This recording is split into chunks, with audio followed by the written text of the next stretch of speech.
Un des leaders de la contestation anglophone que j'ai eu au téléphone très tôt ce matin me demandait est-ce que les gens qui travaillent pour le président, qui sont à ses côtés, travaillent contre lui ou alors pour lui. On peut allègrement se poser cette question au vu de ce qu'ils viennent encore de commettre. Ils nous ont refait le coup donc en tête de ces personnalités élites de cette région-là, bien sûr, le chef du gouvernement, Jan Filemon himself, qui vient donc de commettre toute l'élite anglophone. À compter de ce jour d'ailleurs, ils vont devoir descendre dans la plupart des départements des régions concernées, le sud-ouest et le nord-ouest, pour aller tenter de discuter, une ultime discussion. Alors on pourra se poser la question, est-ce là le dialogue que tout le monde a appelé de tout leur vœu, le dialogue inclusif qui devait regrouper l'ensemble des forces vives de la nation pour traiter de la question anglophone prise comme une question globale du Cameroun aujourd'hui.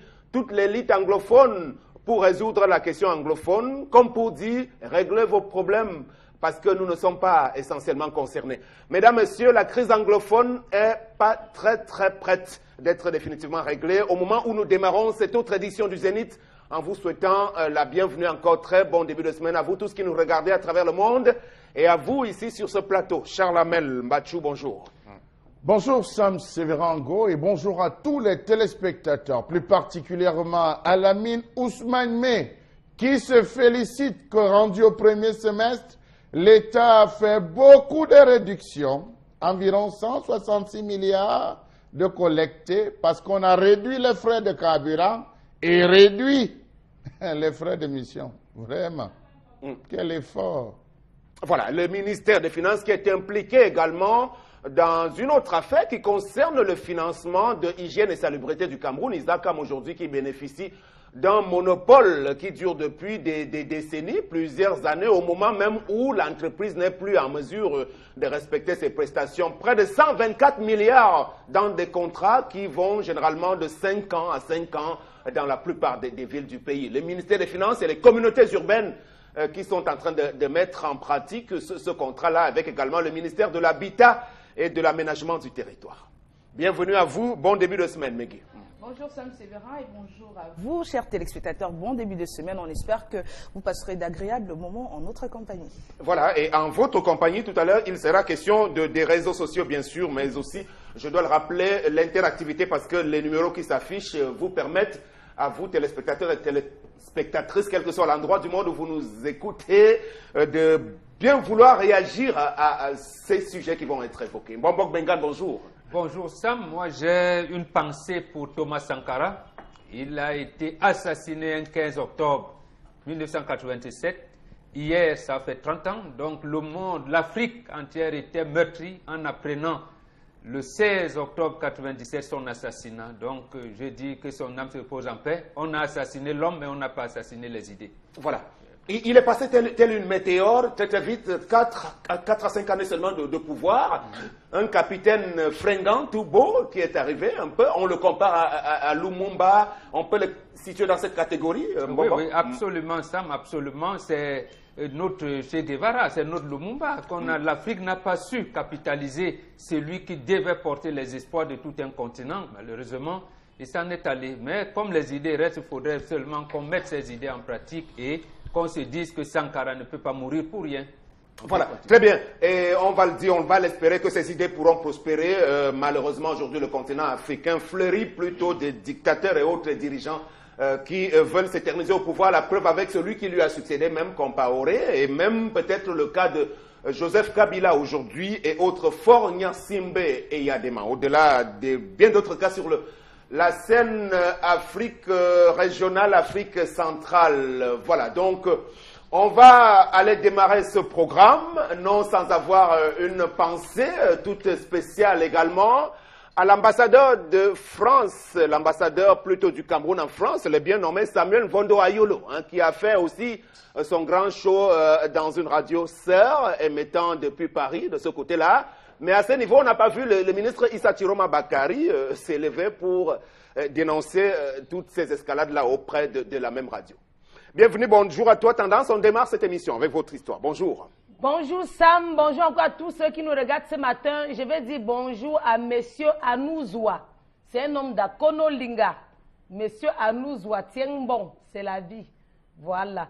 Monsieur Anouzou a failli se raser avec le couteau. Il m'a dit que ma chérie, j'ai failli têter le mur, j'ai failli arrêter le courant. Mais si tu ne venais pas, je devais faire quelque chose qui n'est pas bien et regretter après. Tendez bien vos tympans parce que j'ai dit ce matin, Sam. Moi-même, j'ai un Wanda. Je vais poser la question à tous les téléspectateurs avant de commencer avec l'histoire du jour. Est-ce que vous pouvez accepter que vos enfants parlent la langue maternelle de votre nounou? Point d'interrogation. Si oui, pourquoi? Hey! Megui?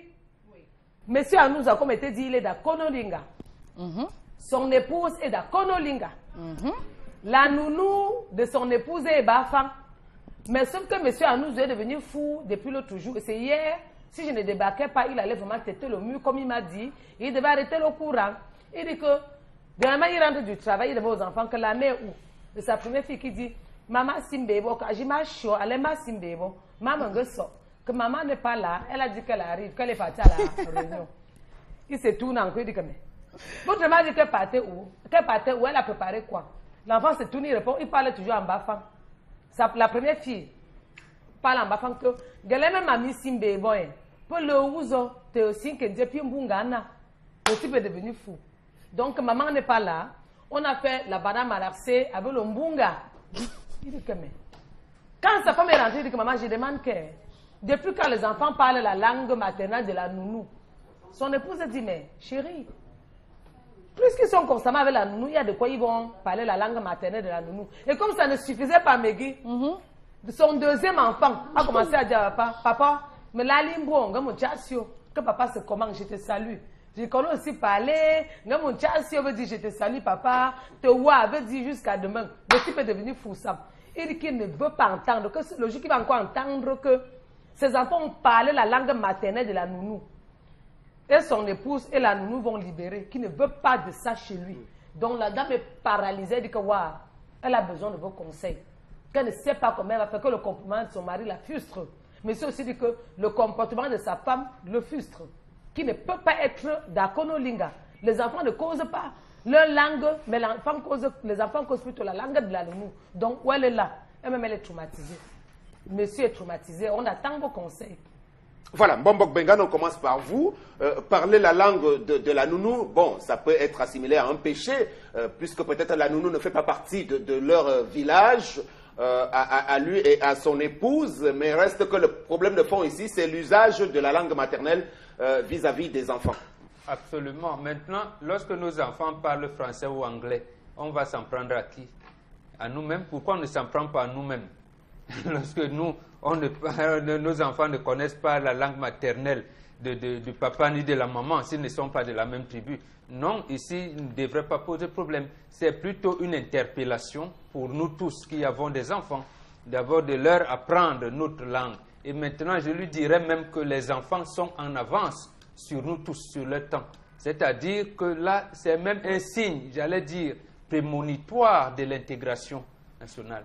Ce serait bien, moi, à l'internat, on apprenait à parler beaucoup de langues parce que notre chef à l'internat, je suis entré à l'internat à seconde, et notre chef était Wondo, il nous apprenait Wondo, et un autre chef d'un autre box, lui, il était Douala, il nous apprenait les deux. Et on était content d'apprendre beaucoup de langues. Donc, ici, qu'il ne s'en prenne ni à son épouse, ni à la nounou, parce que nous leur confions nos enfants étant très jeunes, et c'est même une très bonne chose. Pour et si l'on a bien compris, donc, il s'agit d'un monsieur qui ne souhaite pas, enfin, qui n'a pas appris la langue maternelle à ses enfants. Absolument. Donc, c'est une chance encore, j'allais dire ceci, que les enfants ont la capacité d'apprendre 4 à 7 langues jusqu'à 7 ans.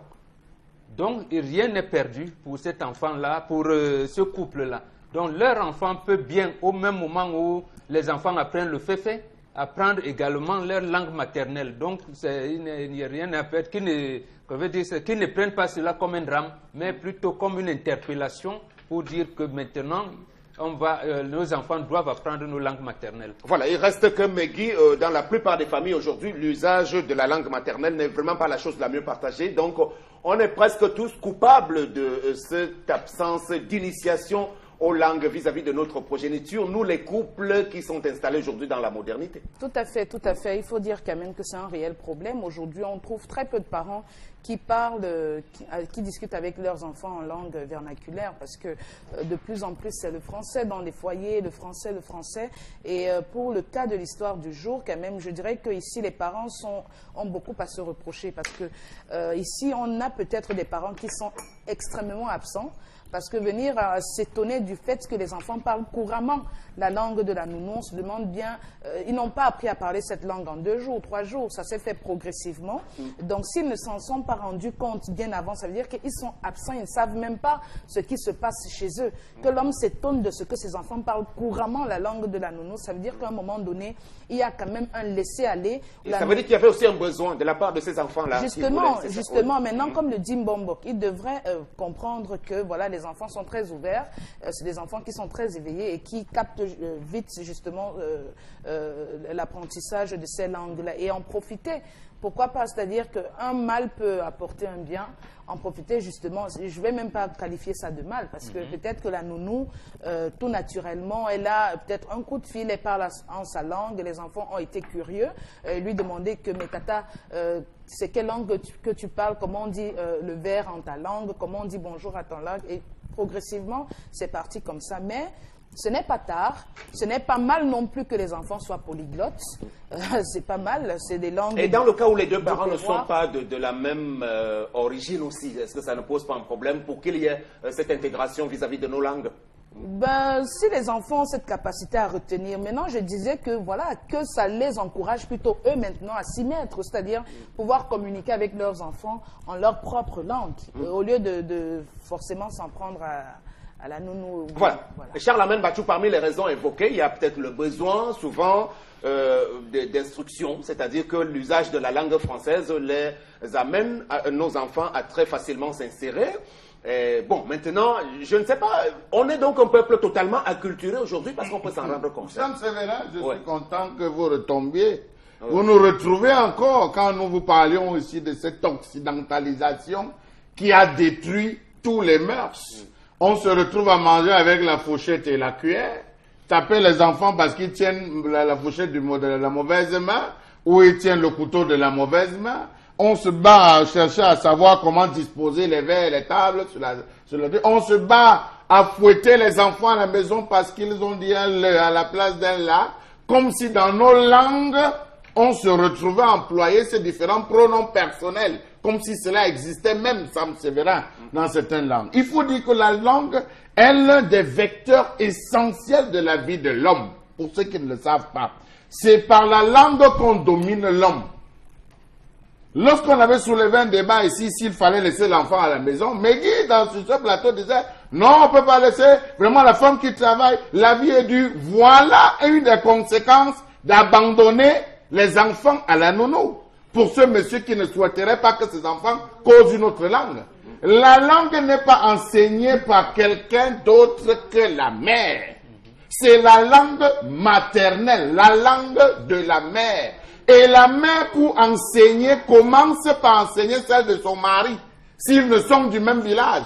Donc, pendant les échanges, la femme apprend d'abord à causer la langue de son époux, qu'elle transmet à ses enfants, qui va de 0 à 6, 8 ans. C'est la période où l'enfant est plus réceptif. Et après, elle commence à enseigner la sienne, Sam Sévérin. Voilà les différentes époques. Il faut dire, pour revenir dans le contexte du Cameroun, que tous ceux qui ont été polyglottes ont été sauvés pendant la période du maquis. Ceux qui partaient de l'ouest pour le littoral, pour un peu que vous savez causer 3 ou 4 langues, vous vous en sortez. Parce que lorsqu'il fallait traverser l'ouest pour rentrer dans le Mongo, si vous ne connaissez pas causer une langue, vous étiez perdu, on savait que vous venez d'ailleurs, par conséquent, soit vous arrêtez, on vous livrait. Pour traverser le Mongo pour entrer dans le littoral, il fallait connaître des langues. Essayons d'examiner les causes de cette déperdition. J'arrive à Sam Sévérin. Il y a l'environnement. Il y a l'environnement, Sam Sévérin. Nous avons vu des enfants étonnants qui ont grandi dans un quartier banganté qui cause le banganté correctement. Nous avons vu des enfants bawang qui ont grandi à Sangmelima qui causent le boulou correctement, le fang correctement. Vous avez eu des enfants qui ont grandi dans l'extrême nord parce que venant du sud, qui causent le foufoulde, qui causent le haoussa correctement. Alors Sam Sévérin, je suis en disant que cet homme est un perdu. Il est perdu, il devait s'en prendre à sa femme. Ah bon? Ça commence par sa femme. Ah bon? Est-ce que lui et sa femme à la maison échangent même sur le plan vernaculaire? Est-ce qu'ils discutent pour que les enfants, par curiosité, essaient de poser les questions? Voilà, bon, on va vous redonner la parole. Mais Guy voulait d'abord rebondir, oui? Oui, moi, je crois que c'est à ce niveau que Charles Hamel, il gâte tout, hein, toujours. Alors, dire que le monsieur doit s'en prendre à sa femme, je crois que quand on parle d'un dialogue, c'est entre deux personnes. Alors, si le monsieur lui-même, avec sa femme, ne cause pas en langue vernaculaire, c'est-à-dire qu'il n'a pas déjà impulsé ça au sein de son foyer, dire qu'il doit venir s'en prendre à sa femme, je suis désolée que chaque fois qu'il y a un problème, vous disiez que c'est à cause de la femme. Les enfants ne parlent pas leur langue maternelle, c'est à cause de la femme. Mais bien sûr, mais Guy, la femme aurait pu payer à cela. Non, maintenant, il faut savoir si elle-même, elle sait parler sa langue. Parce que ça dépend. Il faut savoir si elle-même là encore, c'est grave. Non, mais ça dépend. Là, vous êtes en train de fauter, c'est un blasphème. Mais c'est pour ça qu'on dit la responsabilité incombe aux deux parents et non à un parent. Je suis désolée. La responsabilité incombe aux deux parents et non à un parent. Ce monsieur, c'est le chef de famille. S'il voulait vraiment que sa femme ou alors que ses enfants parlent la langue maternelle, il aurait dû l'impulser dès le départ. Alors, je vais vous prendre un mot, mais si ça incombe aux deux parents, que dites-vous de l'obligation qu'il y a à aller au village régulièrement? N'est-ce pas à la femme d'impulser cela? Et parce que vous allez au village régulièrement avec les enfants... Pourquoi c'est à la femme d'impulser cela? Si. L'homme est le chef de famille. S'il a impulsé ça, s'il a déjà instauré ça dans sa famille, ça se fera. S'il laisse faire, n'accusez pas la femme après. C'est vous qui dites que vous êtes des chefs de famille. Donc impulsez et le reste suivra. Mais la femme doit pouvoir encourager son époux et toute la famille à aller de temps en temps au village. Maintenant, pouvoir dire que c'est à cause de la femme. Aujourd'hui, je suis désolée, ce n'est pas le fait qu'une femme aille travailler qui empêche que les enfants parlent la langue maternelle. Parce qu'elle va travailler, elle revient. Vous parlez avec votre mari, vous parlez avec les enfants pour dire à l'enfant que va me chercher un verre d'eau. Tu le lui dis en ta langue maternelle. S'il dit, maman, je n'ai pas compris, tu lui expliques. Et ça se fait progressivement. Aujourd'hui, de plus en plus, il y a je sais pas, il y a des ateliers même pendant les vacances. Inscrivez vos enfants à des ateliers utiles. Moi, mes enfants, ils font des ateliers pendant les vacances de langue maternelle. On leur apprend les us et coutumes du coin dans lequel ils vont. On leur apprend comment faire je sais pas moi, mais voilà, les plats. Une belle initiative voilà, les plats traditionnels. On leur apprend. On leur apprend les danses traditionnelles. Donc, inscrivez vos enfants. Ça n'a rien à voir avec le travail de la femme ou pas. C'est vrai. Alors, c'est vrai, j'ai compris votre volonté de vouloir à tout prix dégager la responsabilité de la femme, de la disculper. On va revenir à vous, Charles. Je ne la disculpe pas. Il faut bien qu'on se comprenne. Je dis que dans l'éducation des enfants, quand il s'agit de l'éducation des enfants, la charge incombe aux deux parents et non à un seul. Très bien. Tendance, à ton avis, si ces enfants-là, cet enfant, n'a pas pu bénéficier de l'initiation à sa propre langue, la faute c'est à qui? À son papa ou à sa maman? Sam, la faute c'est mon mari et moi, nous deux. Parce que quand j'ai recruté la nounou, elle sait ce qu'elle a fait. Je n'ai pas recruté la nounou pour qu'elle vienne apprendre les cours de langue à mes enfants. Si je veux les cours de langue, je vais payer, on va apprendre ça à mes enfants. Si mes enfants causent la langue de la nounou, ça veut dire que d'une part, j'ai échoué, mon mari et moi, nous avons échoué. De deux, oui, c'est que tout le monde a échoué. De deux, mes enfants doivent causer notre langue obligée, forcée, parce qu'on sait, on sait comment les belles familles se comportent souvent. Quand l'enfant va causer la langue de la nounou, ma belle famille va prendre mon nom pour aller faire leur réunion. On va dire que la femme qui ne parle jamais la langue maternelle jusqu'à c'est la nounou qui parle aux enfants. Mieux j'apprends à mes enfants. Tu ne sais pas ce que la belle famille est capable de te faire. La belle famille cherche les prétextes comme ça là pour te coller les choses sur le dos. Pour un homme sérieux qui se respecte, qui respecte son épouse, quand il constate un truc comme ça, il va parler madame doucement. Il n'est pas dit que la prochaine fois la nounou et toi vous libérer. Je ne sais pas pourquoi les autres. Vous croyez que si on ne se marie, on va mourir. On ne peut pas mourir. Parle à madame doucement que chérie. Regarde au nouveau où nous sommes. Est-ce que tu trouves normal que les enfants causent la langue de la nounou? Moi, particulièrement, qui suis ton mari, je ne suis pas d'accord. Voici comment on devait se comporter, toi et moi. Pas que tu vas se dire que, oui, voilà comme la nounou, les enfants parlent, c'est monté, c'est descendu. Non, c'est nous deux. Ok, très bien. Bon, si cette famille a donc échoué à l'obligation qu'ils avaient tous les deux à asseoir une véritable politique d'apprentissage des langues maternelles, la responsabilité incombe principalement à qui dans le foyer? Je reviens sur cette question-là parce qu'il faut bien qu'on se convienne. La responsabilité incombe au premier rang à la dame. À la dame. À la femme. À la femme. Merci, Mbambo.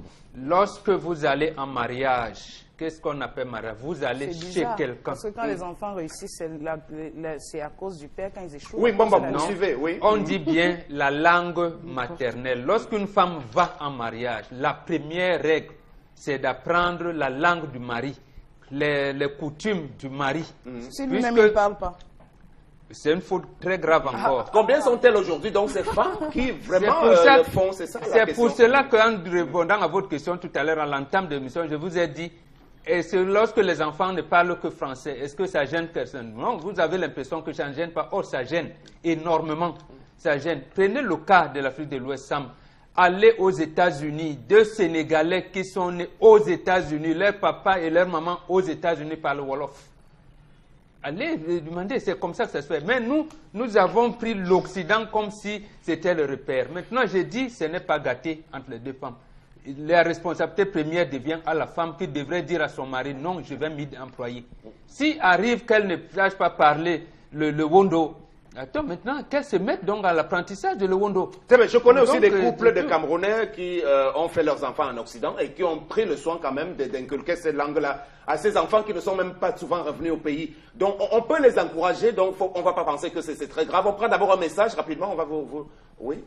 Alors donc, on a ce message de Djongwe qui nous dit: le couple doit renvoyer la nounou. L'intégration nationale est remarquable et logique chez les Bétis, les Foulbé et Douala, mais les Bamileke jamais, puisqu'ils n'accepteront jamais un jour pour ces enfants s'ils arrivent à s'installer à Bafang. Je ne comprends pas. Voilà. Ce qu'il oublie, lui, il entre là dans le tribalisme. Ce qu'il oublie, c'est qu'il y a la propension aujourd'hui au mariage. Les Douala ont plein de Banganté, ont plein de Bafang, les Bafang ont plein de Bassa. Et dans ce cas-là, ça devient plus compliqué aussi. Non, ça ne devient pas compliqué si la femme gère. Sam Sévérin, n'oublions pas que nos familles sont stratifiées. Et l'homme fait Nous quoi? avons le clan. Et l'homme fait quoi? L'homme assiste la femme dans Charles Hamel, continue. Le clan, c'est l'appartenance. Bafang.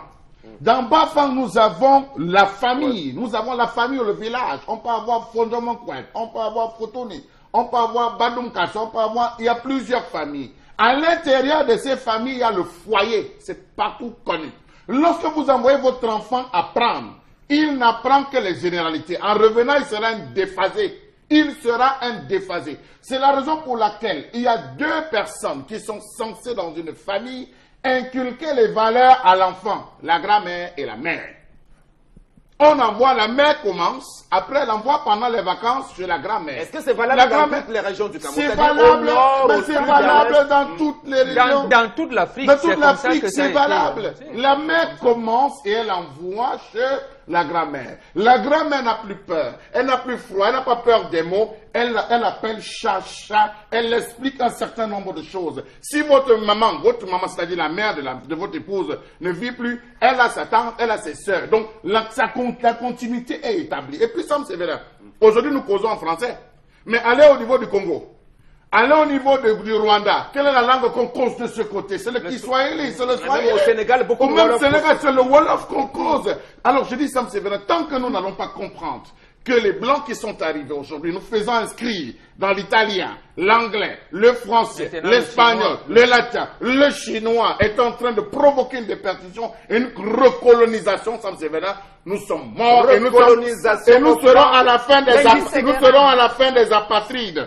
Je vais dire quelque chose de choquant. Je vais dire quelque chose de choquant. Non, soyez gentil, madame. Je trouve que ça a un sens que dans un pays, on ait une langue nationale. Je trouve que ça a un sens. Parce qu'aujourd'hui, on parle beaucoup de tribalisme au Cameroun. Et je dis que cette multitude de langues, c'est en quelque sorte un vecteur même.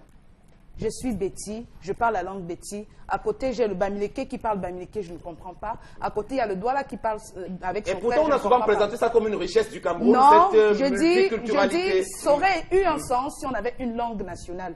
Au Cameroun, comme au Sénégal où il y a le Wolof, c'est leur langue. Tous les Sénégalais... Il n'y a pas que le Wolof, Megui. Oui, mais il n'y en a pas. Mais il n'y en a pas. La langue... Oui, mais la langue... Ils ont choisi le Wolof. Mais c'est la langue prédominante. Mais on peut la faire au Cameroun. On n'en a pas, mais c'est ce que je suis en train de dire, Charles Armel, si je peux continuer. C'est ce que je suis en train de dire. Alors aujourd'hui, cette multitude de langues-là, honnêtement, je suis désolée, C'est juste un outil pour faire le Congo, ça.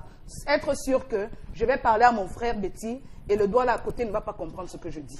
Aujourd'hui, dans des familles, vous arrivez, vous êtes Douala, vous arrivez dans une famille Bamileke. Parfois, votre mari, il ne se gêne pas pour que vous compreniez son langage. Parce qu'après, il ne vous parle jamais en sa langue. C'est quand son frère arrive qu'il parle leur langue. Quand vous êtes assis avec eux, sachant pertinemment que vous ne comprenez pas. Ça, c'est un autre volet de la question. C'est un autre volet, vraiment. C'est un autre volet, mais je suis en train de le dire. Que, honnêtement, pour moi, c'est sans importance. Tant qu'il y a cette multitude de... Donc, on reste donc en train de parler quoi? Essentiellement français avec nos enfants. Quand on cherche une langue nationale, ça renforce l'unité. Quand on cherche une langue nationale, c'est 150 langues. Ça ne sert à rien si je ne peux pas parler à mon frère. Si on ne peut pas dire que c'est mon frère quand on ne peut pas parler la même langue. Très bien, on va prendre quelques autres petits messages avant de quitter ce sujet momentanément, s'il y en a, puisque, reconnaissons-le aujourd'hui, c'est un vrai souci aussi en termes d'intégration nationale. Je suis un peu d'accord avec vous, Megui, sur ce point-là, sur quelques-uns des aspects de votre pamphlet en direction de ceux qui protègent les valeurs traditionnelles. Tout de même, on va dire, est-ce qu'on peut éviter cette forme de recolonisation linguistique? Ça commence et ça se termine par la femme. Vous êtes Douala, vous l'avez déjà dit, Mbomba. Non, vous avez épousé un Bangante, parler la langue là-bas. D'abord, ça commence comme ça. C'est comme ça l'intégration. Avant que sur le plan national, on décide que, par exemple, le Grand Nord... Mais les hommes devraient également impulser cela, hein, parce qu'on ne va pas tout laisser... Non, je veux dire, puisque nos femmes ne disent qu'ils n'ont pas l'obligation de parler la langue du mari, c'est un problème. C'est un problème. Vous aimez une femme que vous épousez, qui ne parle pas votre langue, dit les enfants vont parler français. Et moi, je pense que c'est l'environnement aussi, Mbomba, puisque c'est parce qu'on reste trop dans les environnements citadines. Puisqu'il faut commencer, on a parlé de ça à l'époque, tendance, il faut aussi régulièrement retourner au village pendant les vacances. Lorsque vous regardez le marché, prenez la carte précoloniale ou la carte coloniale, vous prenez les grands marchés. Vous ne pouvez aller au marché que si vous connaissez causer 2 ou 3 langues, ou 4 langues. D'où vient-il qu'un Camerounais, un gars, moi je cause les tons, je cause les wono, je me bats en boulou. Est-ce que je suis boulou? Mais un boulot ne peut pas causer à côté de moi, je n'écoute pas. Un éton ne peut pas causer à côté de moi, je n'écoute pas. J'écoute ce qu'il dit et je peux échanger avec lui. Je parle, Baden, tu vas pas écouter. Non, il faut dire. Je n'ai pas dit que j'ai la connaissance infuse, mais je suis en train de dire que pour 6 mois que je fais des efforts pour me battre, pour essayer. Non, je crois que si chaque Camerounais, c'est ça l'intégration, si chaque Camerounais, où qu'il soit, se battait à comprendre la langue de l'autre. Aujourd'hui, on mange le héros. Est-ce que le héros est un plat boulot, est un plat bamileke? On apprend à découvrir, on apprend à consommer le héros. Le ndolé qui s'est répandu. De la même manière qu'on entre dans les plats culinaires, on peut le faire. Malheureusement, ce sera un peu inatteignable tant qu'il y aura des regroupements identitaires, même au-delà des frontières du Cameroun. Vous allez même en Amérique du Nord, vous allez retrouver des associations de Bassa là-bas, des associations de Bamileke, des associations des Betty. Des sympathisants, vous oubliez un mot. Amis et sympathisants. Amis et sympathisants. Donc voilà, donc on va pas forcément aller contre cela. Au dernier message, Megui. Voilà, donc on a ce message qui nous dit, je voudrais rappeler au panel qu'on dit bien langue maternelle et non langue paternelle. Le papa aussi peut parler sa langue à ses enfants et non mettre le tort sur sa femme. Non, là, il apporte un raisonnement philosophique. Il y a des traditions qui voudraient langue maternelle et la mère apprend la langue du père et il transmet à l'enfant. C'est comme ça. Voilà, autre message. Alors, désolé pour les hommes, mais l'apprentissage de la langue maternelle aux enfants est sous la supervision des 2 parents et non à une seule personne, la femme. Alors, si les enfants ne savent pas causer leur langue, ne jetez plus la pierre sur la seule femme. C'est nous 2. Ça, c'est bien. Excusez-moi, je vais éclairer la lanterne en disant, lorsque l'enfant, la mère est en train d'allaiter le bébé, quelle est la chanson qu'elle entonne pour bercer l'enfant? C'est une chanson, et ça là, ça aussi, c'est ça là? C'est par là que commence le premier lien avec la mère. Les berceuses qu'elle entonne à l'enfant. Lorsque l'enfant l'a mordu le bout des seins, elle lui répond en langue. Qu'est-ce que tu es en train de faire? Ça commence à passer, c'est là où démarre. C'est à ce niveau que tout démarre, comme c'est là. Les petites chansons qu'elle entend. Bébé, pourquoi tu ne dors pas? Je sais pas moi, il y a ces petites chansons, ces petites berceuses. Alors, je pleure sans dormir. Il y a ces petites chansons qu'on entonne en langue. Quand vous allez du côté du nord, vous entendez bam, bam, bam, bam, bam, ça, cela. Toutes ces berceuses, je les ai parce que je les ai reçues. Merci bien, Charles Amel. Tendance, vous chutez, concluez. sur ça, moi, je voulais chanter comme Charles. Non, Il a déjà chanté. Bon, non, je chantais en ma langue. Quand tu veux parler, c'est que c'est son ouin tu es pour moi. Des berceuses. C'est de là qu'on Voilà ce qu'on parle dans mon village. C'est ça, on berce l'enfant, l'enfant grandit avec. Voilà, comme si je ne baisse pas l'enfant. Mon mari peut baisser l'enfant comme ça. Voilà, malheureusement, aujourd'hui, on est en pleine déperdition par rapport à l'obligation que nous avons à transmettre nos valeurs traditionnelles, commençant par l'utilisation de la langue. On est presque tous acculturés, reconnaissons-le, parce que nos enfants, n'ayant pas l'occasion d'abord d'aller au village assez régulièrement en période de vacances, et dans les programmes scolaires, puisque les langues traditionnelles du Cameroun ne sont pas inscrites dans nos programmes scolaires aujourd'hui, c'est aussi de la responsabilité de l'État qui n'a pas, dans sa politique globale d'éducation, pensé à insérer ces langues-là dans les 10 programmes. On va revenir reparler de cela en deuxième partie, le temps de prendre la suite de ce programme avec la collègue de Charles Hamel qui va toujours concerner la jeunesse aujourd'hui autour de la multitude des programmes en matière de développement des jeunes au Cameroun.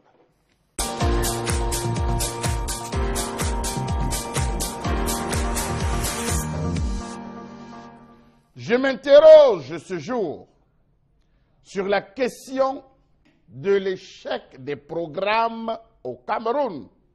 Il y a trop de programmes. En 2000, 2002, 2003, on a lancé trop de programmes jeunes. Mais comment comprendre qu'on se retrouve après à lancer un recrutement de 25 000, 350 000, patati et patata? Qu'à quoi nous a servi donc de lancer cet ensemble de programmes ou ces programmes qui ont coûté beaucoup de milliards aux Camerounais? Comment comprendre l'absence de maturité des projets, le manque de management profond des projets et l'absence des ressources humaines certifiées susceptibles de porter à terme les projets lancés dans ce pays? Car projets, il y en a. Projets jeunes surtout. Je m'en vais vous citer quelques-uns. Programme d'appui à la réforme du système éducatif au Cameroun. Plan d'action national pour l'emploi jeune. Programme d'appui à la promotion de la santé des jeunes. Programme national de développement de la communication pour la jeunesse. Partenariat et coopération pour la promotion de la jeunesse. Appui au développement préscolaire. Appui à la scolarisation des jeunes des populations marginales. Programme d'assistance publique aux personnes socialement vulnérables. Projet emploi diplôme, PED. Projet au pacte pour l'emploi des jeunes, PEJ. Fonds d'extinction des jeunes, FIJ. Projet relais multimédia de développement, REMUDEV, PAIJA. Programme d'appui à l'insertion des jeunes dans le domaine de l'agriculture. Insertion socio-professionnelle des jeunes filles et des femmes. Appui à l'installation des jeunes éleveurs, pêcheurs et aquaculteurs. PIGEPA. À côté de cela, PAGE, UPIC, FONI, FIACI, et j'en passe. Voilà. Comment comprendre donc qu'il existe tous ces programmes, mais seulement aucun jeune n'est à ce jour content d'y être installé et d'avoir pu se resocialiser? Comment comprendre le fait que le Cameroun compte moins de 300 personnes certifiées au management des projets, alors que le besoin est nettement plus important au regard du volume de projets développés actuellement sur l'étendue du territoire national? Comment comprendre que le Cameroun n'ait jamais pensé à la formation de ses ressources humaines qualifiées au moment où il fait le choix d'adopter l'approche budgétaire par projet? Comment comprendre le fait que le Cameroun n'ait pas pris en compte le rapport produit par la Banque africaine de développement en 2015 qui constatait fort à ce propos que sur l'ensemble des projets présentés par les administrations publiques camerounaises, 50% n'étaient pas éligibles au financement des organismes internationaux? Comment voulez-vous qu'un programme réussisse lorsque l'accès à l'information sur les opportunités jeunes, programmes, projets et appuis restent cantonnés dans des vases clos? Comment comprendre que lorsque les projets sont même montés, ils sont remontés par une autre cellule à l'intérieur des 10 programmes, reconditionnant et réorganisant, perdant de fait même l'initiateur du projet? Lorsque les projets sont mal montés, manque ou insuffisance de la formation professionnelle, manque d'expérience dans le métier, absence de culture d'entreprise, faible accès aux informations sur les structures qui offrent des services d'appui financier et non financier, manque de suivi pour ceux qui ont bénéficié des financements, manque ou faible professionnalisme des structures d'appui. Voilà le credo de ces échecs qui nous permettent de nous retrouver là où on se trouve. Lorsque la formation, mieux la spécialisation dans les instituts étrangers n'incombe qu'aux seuls directeurs généraux et membres des réseaux qui à eux seuls s'arrogent toutes les formations, délaissant de fait les initiateurs des projets et les acteurs sur le terrain. Comment comprendre que les projets et appui restent cantonnés dans un vase clos lorsque l'accès à la propriété foncière pour ce qui est des jeunes est extrêmement difficile et ne leur permet pas de créer des entreprises agricoles et d'élevage. Lorsque l'accès à la jeunesse au crédit financier pour la création d'entreprises est difficile et les taux de délai de remboursement non avantageux. Comment voulez-vous que les projets et programmes réussissent dans un environnement où seul le culte des réseaux et le lobbying trône en maître? Dans le cadre du PAGER, difficulté de recouvrement des crédits. Dans le cadre du PIACI, difficulté de recouvrement des crédits. À qui a-t-on fait les crédits et quels ont été les mécanismes qui ont été mis en place pour recouvrer et pourquoi le recouvrement se retrouve être difficile? Comment parler de réussite des programmes lorsque l'éducation civique et morale de la jeunesse du système non formel camerounais est inexistant et laisse champ à des comportements sociaux et non patriotiques? Comment voulez-vous qu'un programme réussisse lorsqu'il existe un manque de suivi dans la réalisation des projets et programmes mis en place avec beaucoup d'optimisme par les acteurs publics? À Bafoussam, le centre de l'artisanat qui devait être installé, construit de ce côté, est abandonné dans les ruines. Également, ça peut concerner la jeunesse aussi. Et puis, parlant de projets de jeunes dans le domaine du sport aussi, qui n'ont jamais pu décoller dans les normes, l'Académie nationale de football qui avait été promise. Et on vient de nous servir quelque chose qui est assez bizarre, simplement avec la nomination des personnels. On va revenir intégralement sur l'ensemble de ces projets tout au long de la semaine, mais je voudrais avec vous, Mbombok, commencer par nous questionner véritablement sur la jeunesse camerounaise aujourd'hui. Est-elle abandonnée? Mais sur du papier, on a bien l'impression que il y a la volonté politique à travers tous ces projets. Vous avez bien dit sur du papier. Et le terme abandonné ne me semble pas correspondre le mieux, Sam. La jeunesse est sacrifiée. Quand on sacrifie quelqu'un, ça veut dire que celui qui fait le sacrifice veut en tirer profit. C'est ce qui se passe, parce qu'il faut dire les choses comme elles sont. Nous sommes comme ce planteur qui a décimé sa pépinière parce qu'il pensait être bon et il se rend le lendemain qu'il est en train de vieillir et il n'y a plus ni plantation ni quelqu'un qui le remplace. Donc il se trouve dans une situation de, j'allais dire, d'abandon. C'est comme ça que nous... Donc pour vous, tout cela est planifié pour aller amener la jeunesse camerounaise vers une forme de génocide, entre guillemets. Absolument, c'est ça le terme, c'est génocide, c'est ça. Vous ne pouvez pas me dire, Sam, vous avez énuméré tout à l'heure le sport.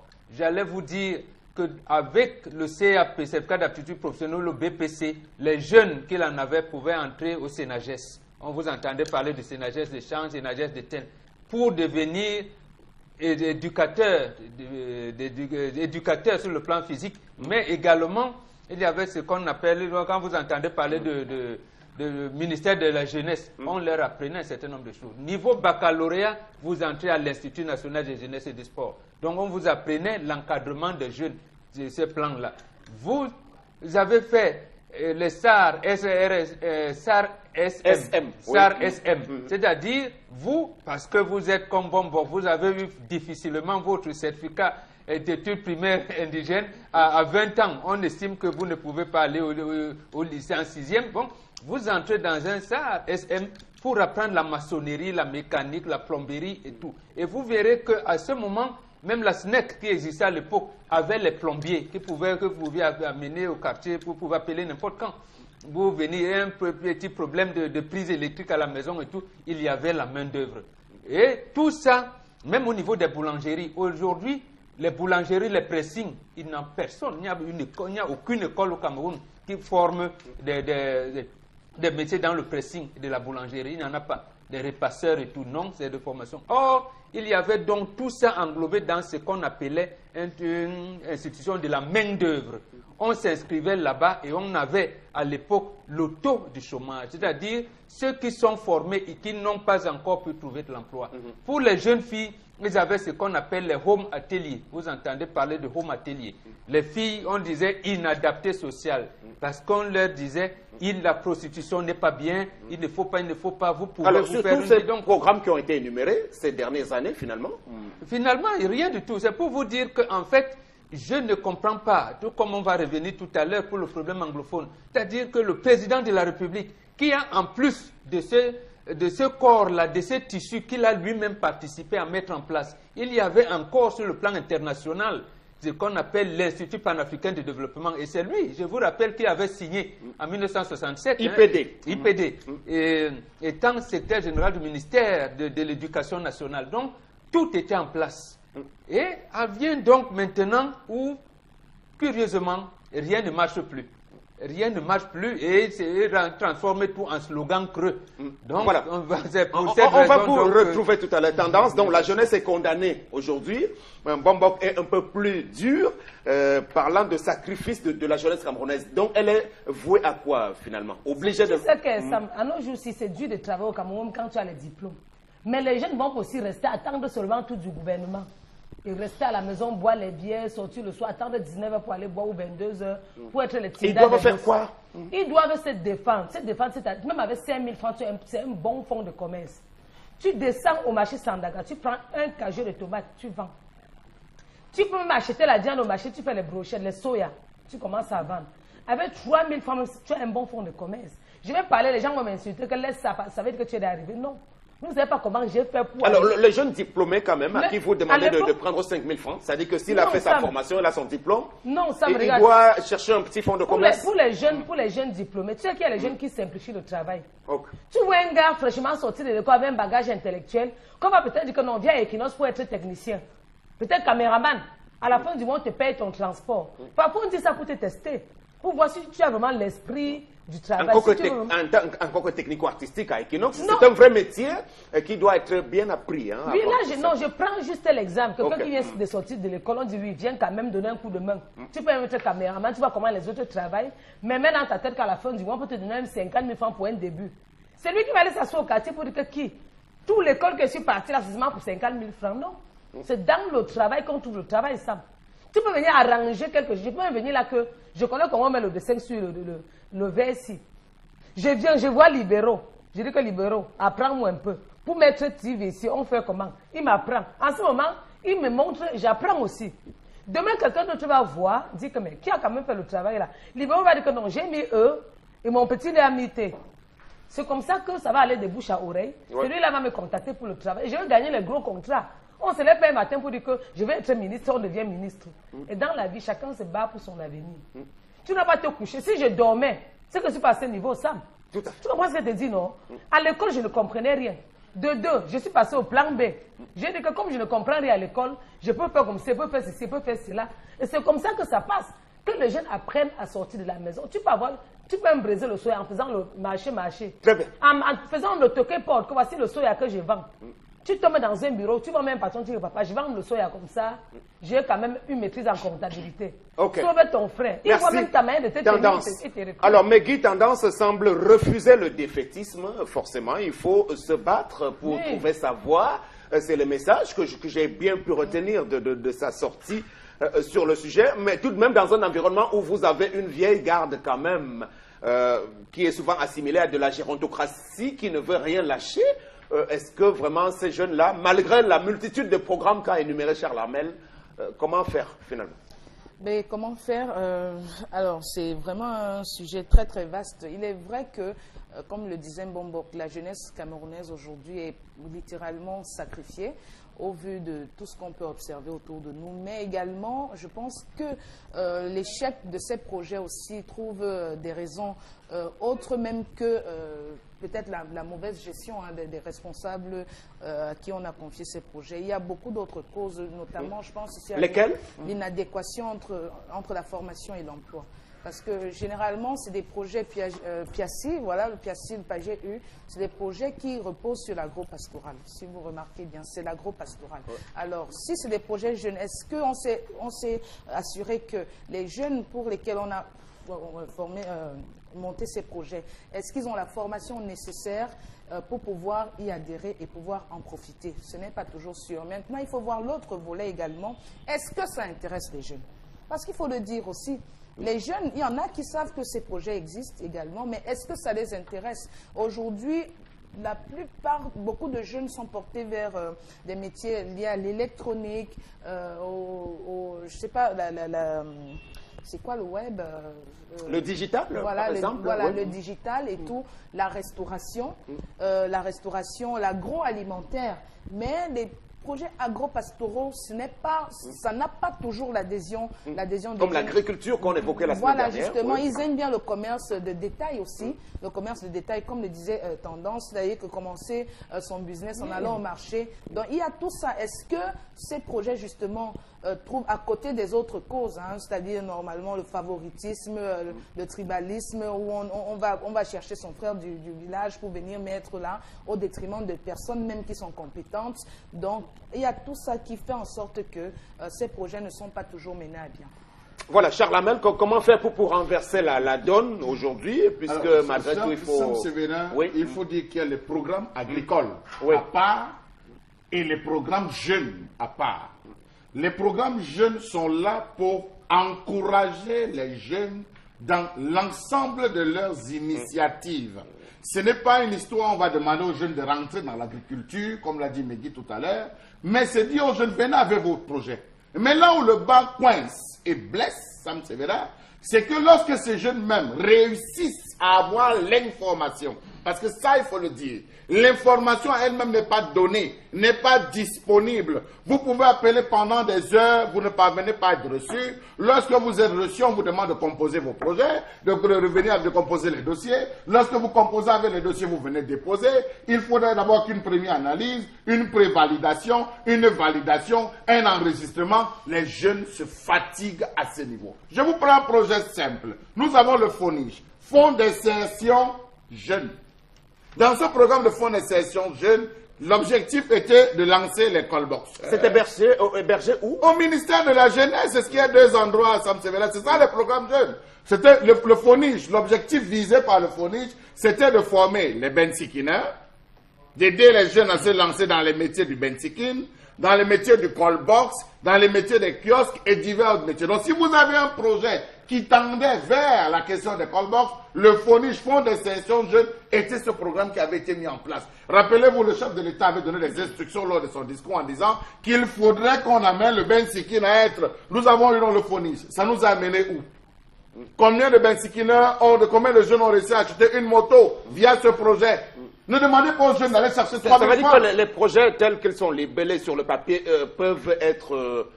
j'allais dire avantageux, mais c'est leur implémentation. C'est leur implémentation, Sam Severa. Lorsqu'on vous dit que le PIACI devait aboutir au FIACI, c'est-à-dire Fonds d'insertion d'appui, mais Sam Severa, c'est trop de concepts. Ce que vous ne comprenez pas, c'est que lorsque vous essayez de pénétrer, vous vous rendez compte que la corruption diminue sensiblement les sommes financières remises pour entamer les projets. Le PAGE, il nous a amené où? Pourquoi ils ont des difficultés de recouvrement des fonds? On dit qu'on a recouvert les fonds à 30%, 40%. D'ailleurs que les chiffres, même il y a une guerre des chiffres en termes de taux de recouvrement. Vous allez au PIACI, pareil. Ils se sont arrangés comment? Ça me servira. Est-ce que c'était un dépannage? Il faut qu'on nous dise. Si c'était un dépannage de copains, qu'on sache là où nous sommes en train d'aller, ça me servira. Trop de programmes. Aujourd'hui, on est en train de lancer 24 concours de recrutement direct. Alors qu'on a eu des programmes en amont. Ça a donné quoi ces programmes? Pourquoi est-ce que la succession des ministres qui sont passés au ministère de la Jeunesse ne sont pas été appelés à ce jour pour rendre compte et expliquer comment tous ces différents programmes, c'est plus de 50 programmes, Sam Severa, qui ont été montés depuis des années et donc on n'a jamais eu le bilan. Alors, Bob, à quoi nous aura donc finalement servi la mise sur pied du ministère de la Jeunesse aujourd'hui? Il y a même aussi le Fonds national de l'emploi, puisque ça concerne les emplois jeunes aussi. J'ajoute une chose parce que vous avez parlé du Fonds de l'emploi. Oui. Vous avez le projet, le programme emploi diplôme. Et vous avez le Fonds national de l'emploi. Quelle est la relation qui existe avec emploi, programme, emploi, diplôme, Fonds national de l'emploi? Voilà. Non, Sam, il aurait dû être judicieux de laisser le ministère, comme il s'appelait, ministère de la Jeunesse et des Sports. Maintenant, on a cru bon de diviser pour des prébendes politiques. Ce n'est que ça. Le Fonds national de l'emploi, c'est pour des prébendes politiques, Sam. j'ai suivi. Qu'est-ce que vous entendez par prébande politique? On se comprend, mais je souhaiterais que vous puissiez expliquer ça. Oui, il y a pratiquement un premier ministre de la République, Chaimon Achide Achou, aujourd'hui vice-président du Sénat, avait dit politique Nanjangi. Ce n'est pas moi, il a dit. Vous votez pour le RDPC, on vous donne quelque chose. Et maintenant, quand on fait donc un projet, on ne fait plus le projet pour les jeunes, pour la jeunesse en général, mais on va commencer à sélectionner. Est-ce qu'il y a combien de gars du RDPC? Lorsqu'on commence à vivre, il y a combien de militants et même du au RDPC? niveau des nominations des ministres à ces postes-là, parce que c'était, je crois, d'abord Adoum Garoua, après quelqu'un d'autre du Nord, le ministère de la Jeunesse. Oui, tout à fait. Voilà, tout à fait. Donc, on commence d'abord, quand on voit qui sont les militants du RDPC, le président de la sous-section du TD remonte, après, ça devient sur le cadre tribal. Est-ce qu'il est là, bon, comme nous, les gars de notre point, finalement, ça n'aboutira à rien. Non, on se serait inspiré de l'échec du fonds de garantie pour les petites et moyennes entreprises. C'est une banque qu'on appelait FOGAP pour financer les petites et moyennes entreprises. Ça a échoué. Les bailleurs de fonds internationaux nous ont aidés pour dire non dans tous les secteurs que vous voulez. Sur le plan de l'industrie, l'électricité, l'agriculture, l'élevage et tout, vous pouvez créer en place ce qu'on appelle une bourse de sous-traitance. Donc, créer vos petites et moyennes entreprises, nous allons vous aider à les mettre à niveau pour encadrer les jeunes. Et à côté, parce que nous avons vu que votre loi sur la décentralisation pourrait aider ces jeunes-là à mieux s'insérer. On a donc amené le gouvernement par force à voter les lois en 2004 qui orientent la décentralisation, qui fait que un jeune qui peut avoir son projet individuel peut s'approcher d'une collectivité territoriale décentralisée en lui disant voilà, voilà, voilà, et la commune ou la communauté urbaine en question l'accompagne. Et un autre jeune, par exemple, peut-être un groupe de jeunes que nous sommes, nous pouvons donc faire un projet beaucoup plus bancable. Nous allons à la banque des PME et ils devraient nous accompagner. Mais ni l'une ni l'autre chose ne marche. Précisément, c'est pour ça que je vous ai parlé tout à l'heure, on cible, donc on a quand même quelques exemples de jeunes qui ont pu s'insérer à travers ces 10 programmes. Ne me dites pas que tout a été essentiellement... À l'analyse, je ne vois rien. Je prends un dernier cas où on a parlé d'un groupe de 3 jeunes ingénieurs. Première promotion des ingénieurs de l'université de Douala. Ils veulent transformer le plastique en pavé. Et tout le monde connaît. Jusqu'aujourd'hui, ces gars, ils sont là, ils n'ont rien. L'autre chose, il a dit tout à l'heure quelque chose de très primordial. Il y avait un professeur de l'ESSEC à l'époque, lorsqu'on crée l'ESSEC en 1979, il s'appelle Nida. Je ne sais plus où il est maintenant, je pense qu'il a déjà pris sa retraite.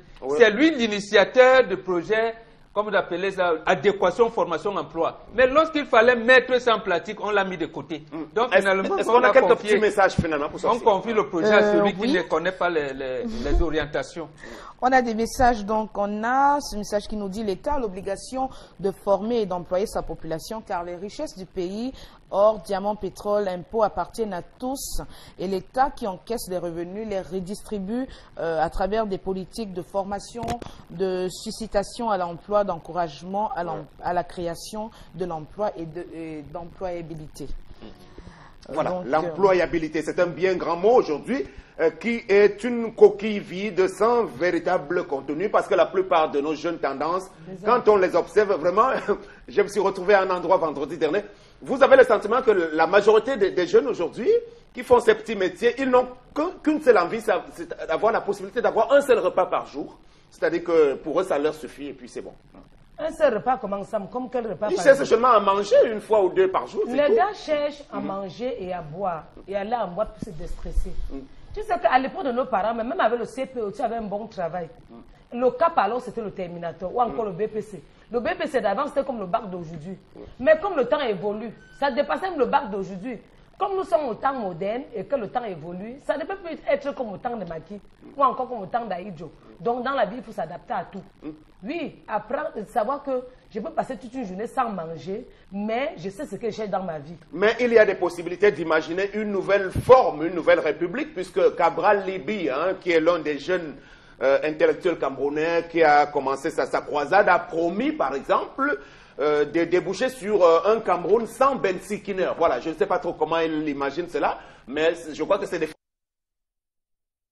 des meilleures solutions, des meilleures conditions d'insertion de la jeunesse. Voilà, donc bonjour Charles Armel, un projet qui a 3 milliards, c'est 500 000 francs qui arrivent à la base. Le reste cale dans les services centraux pour le fonctionnement. Ce projet aura quel résultat? Zéro. Alors, je veux chuter sur cela pour vous rappeler que nous avons eu des jeunes qui avaient à une certaine époque rédigé un ensemble de requêtes qui nous sont parvenus, Sam Sévérin, où ils demandaient, ils avaient conçu un projet pour lancer ce qu'on appelle les instituts de beauté. À l'époque, il y avait des instituts de beauté comme celle qu'on retrouve dans la ville de Douala, à hauteur de 2 millions de francs CFA, à qui on remettait 150 000, 200 000 engagés pour faire un institut de beauté. Voilà, les tondeuses, là, ça coûte combien? Va acheter les tondeuses, tu achètes des trucs, et puis tu vas te battre. Voilà les réponses qu'on donne à des jeunes. Vous pensez qu'un jeune qui récupère cela, il va faire comment? Qu'on commence à faire le tour des régions. Qu'on va dans la région de l'Ouest, on dit dans la région de l'Ouest, nous avons remis telle somme. C'était telle somme qui était prévue. Voici les différentes personnes. Qu'on rende public la liste des gens qu'on déconnaît. Conséquence, une jeunesse étranglée aujourd'hui. Et pour reprendre l'expression du chef de l'État français, hier, Emmanuel Macron qui parle de la jalousie à la française. On peut adapter ça chez nous, mais ceux qui sont plus jaloux, ils sont beaucoup plus jaloux de ceux qui n'ont pas la possibilité. Donc, ils les empêchent donc finalement de pouvoir évoluer à travers combines que l'on peut dénoncer à l'intérieur de ces projets consacrés à la jeunesse. Vraiment de la véritable poudre de perlimpinpin. On espère que ça pourra changer. Merci beaucoup. La suite du Zénith, c'est juste après la chanson.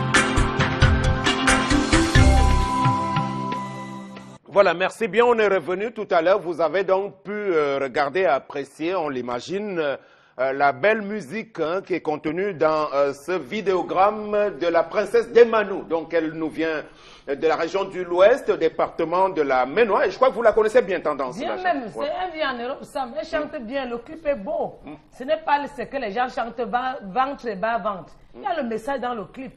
Toi, tu viens de dire que mon mari a fait ci, tu ne vas pas poser. Disons qu'elle parle du vieux thème sur la jalousie aussi, oui. C'est ça. Et les gens qui restent, il y a les gens qui passent le temps seulement à envier, Sam. Apprécier ce qui est bien. Il faut apprécier ce qui est bien. La jalousie, il y a même quoi dans la sorcellerie et la jalousie? Parce que la jalousie marche avec la sorcellerie.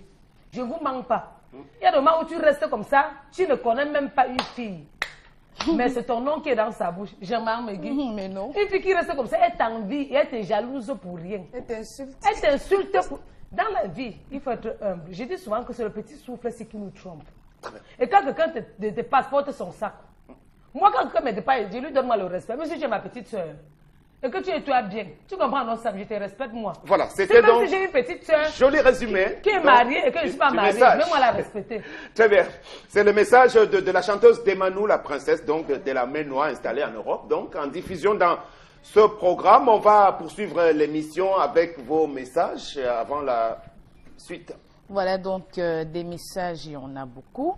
C'est notre gouvernement qui est la cause de l'échec de la jeunesse à cause de la mauvaise gouvernance caractérisée par la gérontocratie à laquelle est associé le tribalisme, le sectarisme et les cercles ésotériques. Voilà. Donc... oui, la suite. Le Cameroun a un problème de professionnalisme. Les jeunes sont mal formés. Avoir un bac ou master ne signifie pas que vous êtes bon, puisque les meilleurs créateurs d'emplois sont ceux qui n'ont pas trop fréquenté. Le gouvernement, dans les années 90, a lancé des programmes jeunes pour lever le taux de scolarisation sans tenir compte des métiers de développement. Aujourd'hui, nous tombons sur ce boomerang des diplômes, mais qui ne servent à rien. C'est pour cela que le gouvernement ne sait plus quoi faire que de trouver des para-solutions. Non, ce n'est pas vrai. Je ne prends que deux cas. Le centre universitaire de Douala qui avait à former les managers et le centre universitaire de Ngaoundéré qui devait former les gens sur l'agro-industrie. A-t-on pris ces ressortissants de ces deux instituts-là pour les mettre, pour leur confier des projets? J'ai dit non. À Douala, je me rappelle encore, j'entrais très fraîchement dans le métier de journalisme ou un métier, je le cite ici, je ne sais pas s'il est encore vivant, il s'appelait Dr Nida. Il faisait tous des séminaires dans tous les ministères pour parler de l'adéquation formation-emploi. Et il y avait une vague de jeunes qui sortaient du centre universitaire de Ngaoundéré, ce n'était pas encore l'université à l'époque, qui étaient, je dis bien, à tous les niveaux. Et il y avait ce projet de COSAM, parce que le COSAM, c'était le yaourt national. Ce n'était pas, comme on le voit aujourd'hui, c'était comme si de petits lait négrés. Non, avec des investissements énormes avec le coordinateur du projet de laitier de Ngaoundéré s'appelait Dr Makek. Maurice, je pense, lui, il est décédé aujourd'hui. Donc, c'est des trucs que nous avons vécu. Et le président devait donc accompagner ces universitaires-là qui avaient le projet en main. Mais on les a dessaisis de ce projet, on les a confiés à quelqu'un d'autre. Tout comme on prend un projet aujourd'hui sur l'agriculture, on confie au ministère de la programmation de plans, alors que le projet était encadré par le ministère de l'Agriculture. Un autre message? Oui, un autre. Oui. D'accord, donc on a... moi, je ne suis pas, à propos de l'histoire du jour, hein, moi je ne suis pas du même village que mon mari et il ne sait pas parler sa langue. Et moi j'apprends la mienne à nos enfants et ça ne cause aucun problème. Oui, ça causera demain lorsqu'il va falloir, et on ne souhaite pas, lorsqu'il va falloir faire les rites de veuvage que vous allez de jouer, et surtout lorsque vos enfants vont... Mais là, c'est la faute au mari. Bon, vous le savez aussi, la plupart des hommes aujourd'hui, vraiment, les parents, la culture, ils ne sont plus attachés à leur culture. Hein. Justement, si la femme, je l'apprécie déjà comme elle connaît parler sa langue, mais j'ai dit, vous êtes allé en mariage quelque part. Vos enfants, c'est les enfants de là-bas. Comment vous allez donc procéder à la succession dans la famille là-bas demain? C'est pour ça qu'on les conseille, parce que les femmes prennent cela comme si on les matraquait. Non, c'est précisément pour ajouter l'harmonie dans ce qu'elles connaissent déjà. Parce que la femme naît maternelle. Et on lui rajoute, soyez encore davantage maternelle si vous ajoutez les us et coutumes de votre mari dans votre version. Et puis, il faut dire, Sam Sévérin, que quand vous allez vous rendre compte que quand on célèbre certains événements, on célèbre aussi les femmes qu'on a pris ailleurs. C'est comme des trophées de guerre qu'on a pris ailleurs pour amener chez soi. Et qui ont réussi à s'intégrer. Vous allez vous retrouver des femmes qu'on a pris, je ne sais pas, dans le sud Cameroun, à l'est Cameroun, qui arrivent, qui causent même le Bafang plus que les Bafang nés à Bafang, grandis à Bafang, Sam Sévérin, ou qui causent le Banganté plus que les Bangantés de Banganté. Donc, pour dire qu'une femme qui rentre et qui ne veut pas apprendre, qui se refuse à apprendre, sera forcément marginalisée lorsqu'il faudrait que toutes se retrouvent et que tout ne change que dans une langue. C'est à elle de se battre pour se mettre au pas. Et si elle se rend compte, moi j'ai connu des femmes qui ont répété leur mari, hein, Sam Sévérin, des femmes qui, parce qu'elle était à l'université, elle aimait un gars qui était en train de préparer son baccalauréat, elle répétait le gars à la maison, ensemble ils ont évolué, Sam Sévérin, même dans la préparation de certains concours. Il ne faut pas seulement dire que c'est les deux côtés, non, la femme peut arriver, elle apprend à la même enseigne qu'elle l'enseigne à ses enfants. Elle enseigne aussi. Mais il y a aussi les gens qui ont la tête dure, Chalamel. Il y a les gens qui ont la tête dure, qui peuvent même 15 ans quelque part. Tu vois une femme qui peut même faire 30 ans dans un foyer, mais ne connaît pas dire bonjour. Il y a des gens qui ont la tête. C'est qu'elle n'a pas la volonté. Merci bien. On passe à la volonté, mais tu à ne la peux pas. Revue des réseaux sociaux. Moi, je veux m'apprendre l'anglais, je n'arrive pas à causer l'anglais. Pourtant, le Cameroun est bilingue. Voilà, merci Sam Sévérin. Donc, pour ce qui est de la revue des réseaux sociaux, ce matin, en première actualité, on va parler donc de cette rencontre Premier ministre population des régions anglophones. On note une liste pléthorique des personnalités triées sur le volet pour accompagner Philémon Yang dans la partie anglophone du Cameroun. La délégation est constituée des chefs traditionnels, des élus du peuple, des personnalités de la société civile et des élites. Et à la lecture de cette liste, suscite beaucoup de doutes de la part de certains observateurs qui, notamment en ce qui concerne la réussite de cette mission.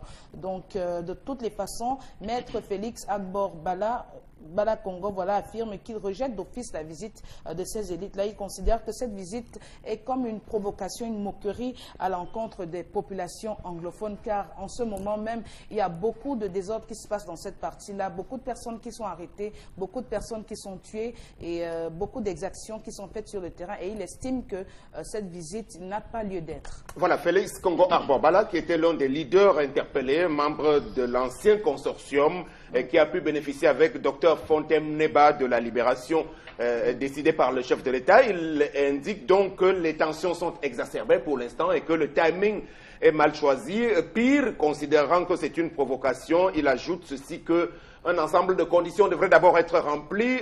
Exemple, la libération systématique de toutes les personnes interpellées, y compris au cours des derniers événements du 1er octobre dernier.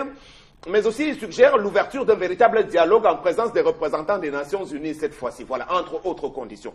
Charles Hamel, on va d'abord revenir sur l'information de départ. Est-ce que le Premier ministre Yang Philémon lui-même est partie prenante de l'opération? Est-ce qu'il va descendre sur le terrain?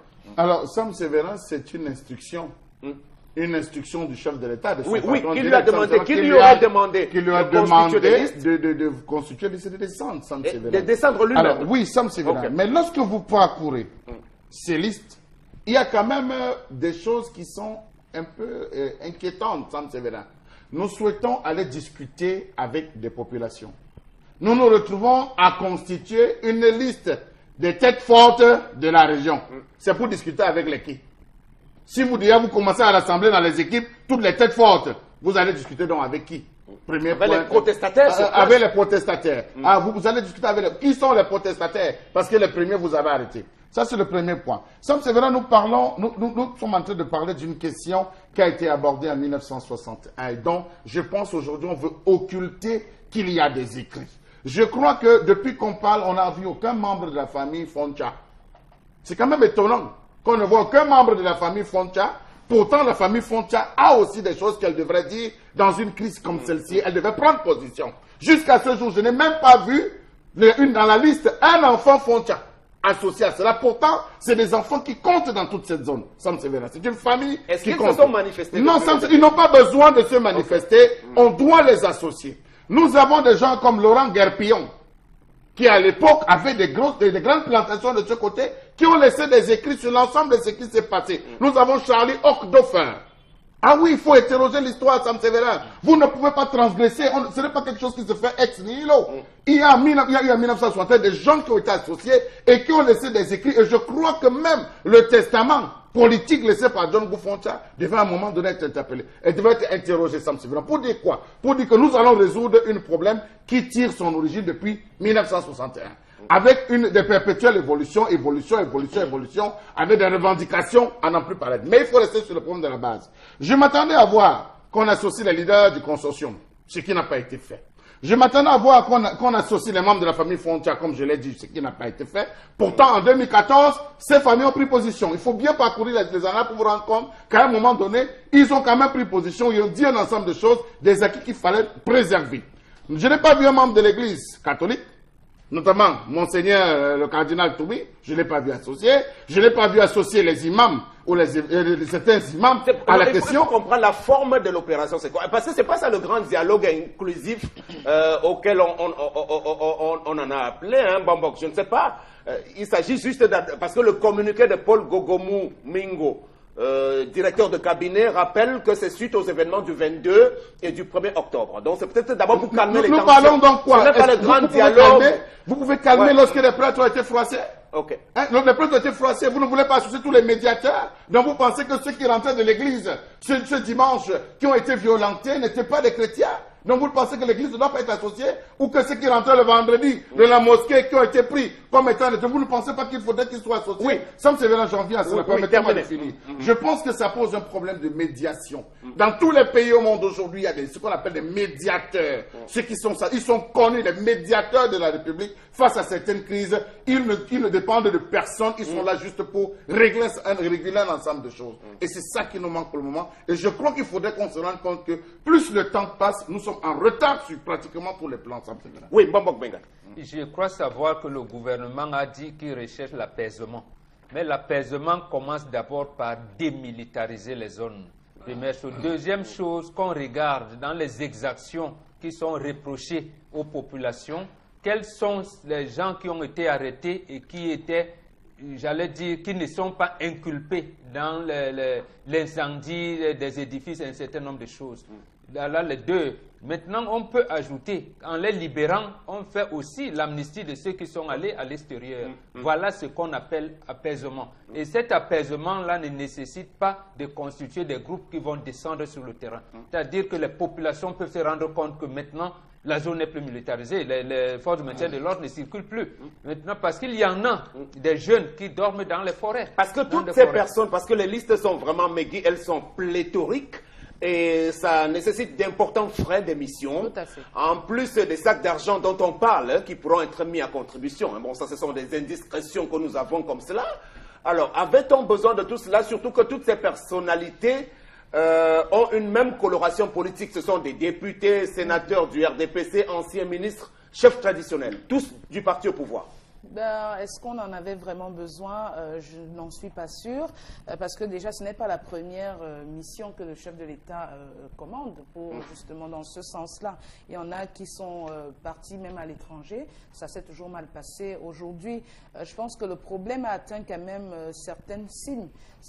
Mais il faudrait qu'on essaye d'aller dans la résolution avec beaucoup de délicatesse. Donc, envoyer autant de personnes, vraiment, c'est trop de personnes. C'est beaucoup de personnes, au point où on n'a même pas pu les citer ici, parce que ça nous prendrait près je sais pas, d'un quart d'heure ou d'une demi-heure. C'est trop de personnes. Comme l'a dit Maître Agbor Bala, c'est difficile de recevoir des gens qui vont venir vous dire peut-être des choses qui ne vous intéressent pas, quand on sait que beaucoup de personnes sont tuées, beaucoup de personnes sont détenues dans des prisons là-bas, parce que les retours qu'on a, c'est que les prisons dans cette zone-là sont en surpopulation, parce qu'il y a beaucoup de détention. Ça, c'est des frustrations. Et puis, bon, j'espère que... c'est sûr que Tendance fait partie de ceux qui, ou est celle qui apprécie au moins l'initiative quand même d'amorcer cette forme de dialogue. Oui, moi ça me plaît. Ce qui m'énerve encore, c'est que je vais encore dire à mes frères et sœurs du sud-est, vous êtes tous de ma famille. Nord-ouest là, c'est toute ma famille. Il suffit seulement de prendre un briquet, faire comme ça, pour brûler un pays. Et comme on ne veut pas de ça dans ces pays, la nuit porte conseil. Et je ne dois jamais cesser de vous dire que le bras de fer ne paye pas. Apprenez à écouter, à patienter. Parce qu'on se réveille, on commence à faire les bruits. Demain, le gouvernement va aussi faire ça. Après, ça va aller dans tous les sens. Vraiment, apprenez à écouter, calmer le cœur. On ne peut pas faire les bruits chaque fois ça. On doit quand même prendre le temps de s'asseoir et dire, oui, papa, on a compris, on a déplacé telle personne, on déplace. Écoutons quand même. Mais pour qu'un pays se brûle, il faut seulement un petit truc pépin comme ça. Il faut seulement prendre un paquet d'animaux comme ça, tu fais tchac, tu lances, ça brûle tout un pays et nous perdons.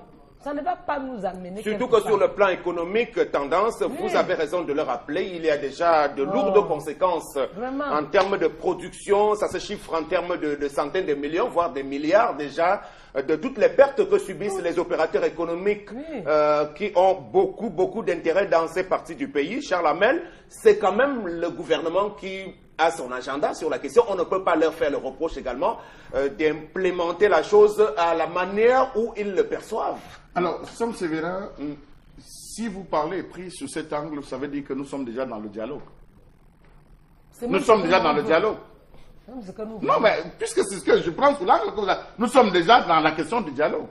La véritable question qu'il faut se poser, c'est, oui, ils vont. Ils sont nombreux dans le nord-ouest, dans le sud-ouest. Ce n'est pas seulement pour le nord-ouest. Dans le nord-ouest et le sud, parce que quand vous regardez la liste, elle est vraiment pléthorique. Ils vont discuter avec qui? Ça veut dire qu'on se donne le maximum de chances. On se donne le maximum. Toute l'élite anglophone. Mais c'est pour discuter avec cette élite-là, ou c'est pour discuter avec d'autres personnes. Sam Sévérin, on connaît la position des chefs traditionnels.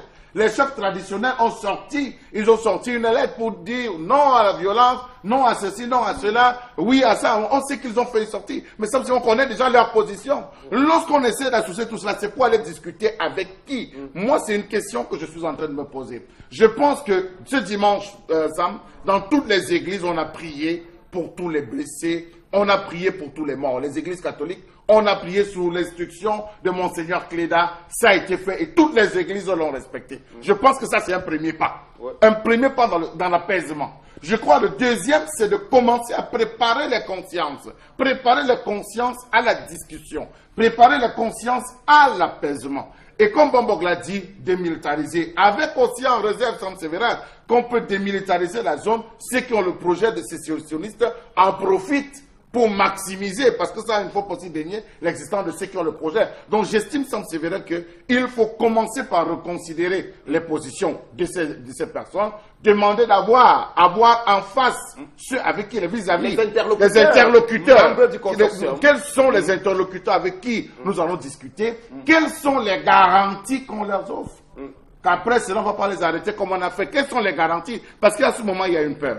Surtout qu'en ce moment, justement, également, il y a des groupes sur le terrain. Bon, qu'on termine par vous rapidement. Il y a des modérés qui sont majoritaires, apprend-on, ceux qui ne veulent pas déboucher sur la partition du pays. Sam, justement, je commence par Simon Achidi Achou, vice-président du Sénat. qui depuis 6 mois ou 7, il a demandé au Sénat et à tout le gouvernement camerounais d'ouvrir les portes du dialogue. Pourquoi ne pas donc s'inspirer de cette orientation-là, lui qui est du RDPC, en y associant les élus du SDF et la région pour commencer à parlementer, ne serait-ce que sans constituer des délégations, je dirais, officielles, qu'on leur ouvre la porte pour l'apaisement. Maintenant donc, sur le plan dont vous parlez tout à l'heure, Sam, je suis convaincu que si on fait des statistiques aujourd'hui, la quasi-majorité des anglophones ne sont pas pour la sécession. Ils ne sont pas pour la sécession, mais pour le fédéralisme. Ça veut dire donc quoi? Ça veut dire qu'il y a eu des engagements qui avaient été pris relatifs à l'équilibre des cultures sur le plan traditionnel, institutionnel, juridique et tout, et qui ont été confirmés lors de la campagne référendaire. Et c'est ça qui n'a pas été lorsqu'il parlait d'associer les familles. Mais le pouvoir en place ne peut pas parler même de fédéralisme. Ça veut donc dire qu'on admet donc que le pouvoir en place veut piétiner la Constitution, Sam. La Constitution commence par l'article 1er, État unitaire décentralisé. Mais la même Constitution termine, article 68. Par les lois et règlements qui régissent la fédération ne sont pas abolis. Mais là, Samuel Bondo-Ayolo, l'ambassadeur du Cameroun en France, a ignoré cette disposition. Il estime qu'on ne peut pas refaire l'histoire à la manière de la danse du tango, un peu en avant, un peu en arrière. Non, donc, fatalement, il a dit qu'on reste dans l'état unitaire et que tous ces problèmes peuvent se régler dans l'état unitaire. Comment aboutir donc à l'état unitaire? L'état unitaire, c'est quoi? Puisque nous avons triché. Là, nous avons triché. Il était convenu d'accord parti en 61, article 47 de cette constitution, qu'on ne changera jamais la nature de l'État du Cameroun. Le Cameroun restera un État fédéral. Et on a changé sans demander l'avis des anglophones. On va revenir sans doute sur la question rapidement. Mais Guy, vous prenez la deuxième information pour nous. Voilà, donc la deuxième information, on va aller du côté de la Suisse où un Camerounais, fils de bonne famille, est condamné justement pour vol de montres de très grande valeur. Le mis en cause n'est personne d'autre que le nommé Daniel Ndo Abolo. Selon les médias suisses, les montres de luxe ont été dérobées chez un jeune héritier à Genève. Ce jeune Camerounais aurait donc dérobé 6 montres valant environ 113 millions de francs CFA à un jeune héritier avec qui il faisait la fête. Il a été condamné à 15 mois de prison avec sursis. À noter aussi que Daniel Ndo Abolo serait le petit-fils d'une grosse personnalité du Cameroun, une personnalité membre du Sénat camerounais. Voilà, très bien. Alors, l'ambassadeur du Cameroun en Suisse a là une belle opportunité pour essayer de détendre l'atmosphère au lieu de s'illustrer par des actes assez inutiles comme le communiqué qu'il a rendu public demandant la tenue d'une marche, je crois, le 21 prochain, marche de soutien, vraiment de façon tout à fait stupide. L'ambassadeur du Cameroun de ce côté, pardonnez-moi, mais on n'a pas besoin de ce type de folklore. Voilà les problèmes qu'il doit régler là-bas pour éviter que l'image du Cameroun ne soit ternie comme cela à travers ce que font les ressortissants camerounais de ce côté. Je pense que vous avez tout dit, Sam. Et ça montre davantage que ceux qu'on considère comme les gens de bonne famille, peut-être ne sont pas de bonne famille. Ça veut dire donc que ce qu'on apprend ici par la morale, l'instruction civique, qu'on appelle aujourd'hui éducation à la citoyenneté, n'a pas été bien impliquée par leurs parents et par les enseignants. Vous voyez ça? Oui. Quand le pays va mal, même à l'extérieur, ça va mal. L'image de mon pays chez les Blancs, vous voyez, c'est comme quand un citoyen camerounais va s'élever pour aller dire que quand un citoyen va arriver en Europe, ou chez les Blancs, dit qu'il veut les papiers, on ne va pas lui donner. On va dire que vous les Camerounais, les voleurs, vous les Camerounais, vous avez commencé une grève chez vous, il y a une crise chez vous, depuis ça ne finit pas. C'est toute l'image du Cameroun qui est dehors mal. Comportez-vous bien, mes chers frères et sœurs. La montre, c'est quoi? Si tu ne portes pas la montre, il voulait pas aller vendre Megui. Où il voulait porter? Pour vendre, il a vendu. Hey! Les enfants qui ont le gros cœur, maman. Ils ne savent pas comment les parents souffrent pour payer l'école. Tu pars là-bas, ta profession, c'est le vol. Donc, l'image du Cameroun, ta famille, qu'est-ce que ta pauvre mère va dire? Voilà que ton père, c'est que ton père, comme ton père, c'est quelqu'un qu'on connaît un peu, son nom est dans tous les groupes sur Facebook, dans tous les forums. Très bien. Charles, alors, il faut dire, Sam Sévérin, que depuis quelque temps, puisque Megui le dit bien, cette photo circule sur les nets avec Mevame Boutou. Donc, on sait, Sam Sévérin, qu'on les voit dans l'avion, on le voit avec lui. Et il a même fait une vidéo dans laquelle il dit qu'on n'a pas associé ses parents dans cette affaire. Ses parents n'ont rien à voir. Ses parents, c'est ses parents. Lui, c'est lui. Il dit qu'il est allé dans une cérémonie, c'est vrai, mais seulement qu'on lui a proposé. C'est quelqu'un qui lui a proposé cette montre, qu'il a trouvé bon marché, bon prix, il a aussitôt acheté et qu'il a été jugé pour recel et non pour vol. Alors, on a associé à cela la une d'un journal suisse qui mentionnait bien les 6 montres et puis les voleurs et tout ça. Donc, pour dire Sam Sévérin que ce n'est pas le premier cas. Je crois que avant ça, nous avons eu le cas de Brenda Bia, qui a eu à défrayer la chronique au Cameroun.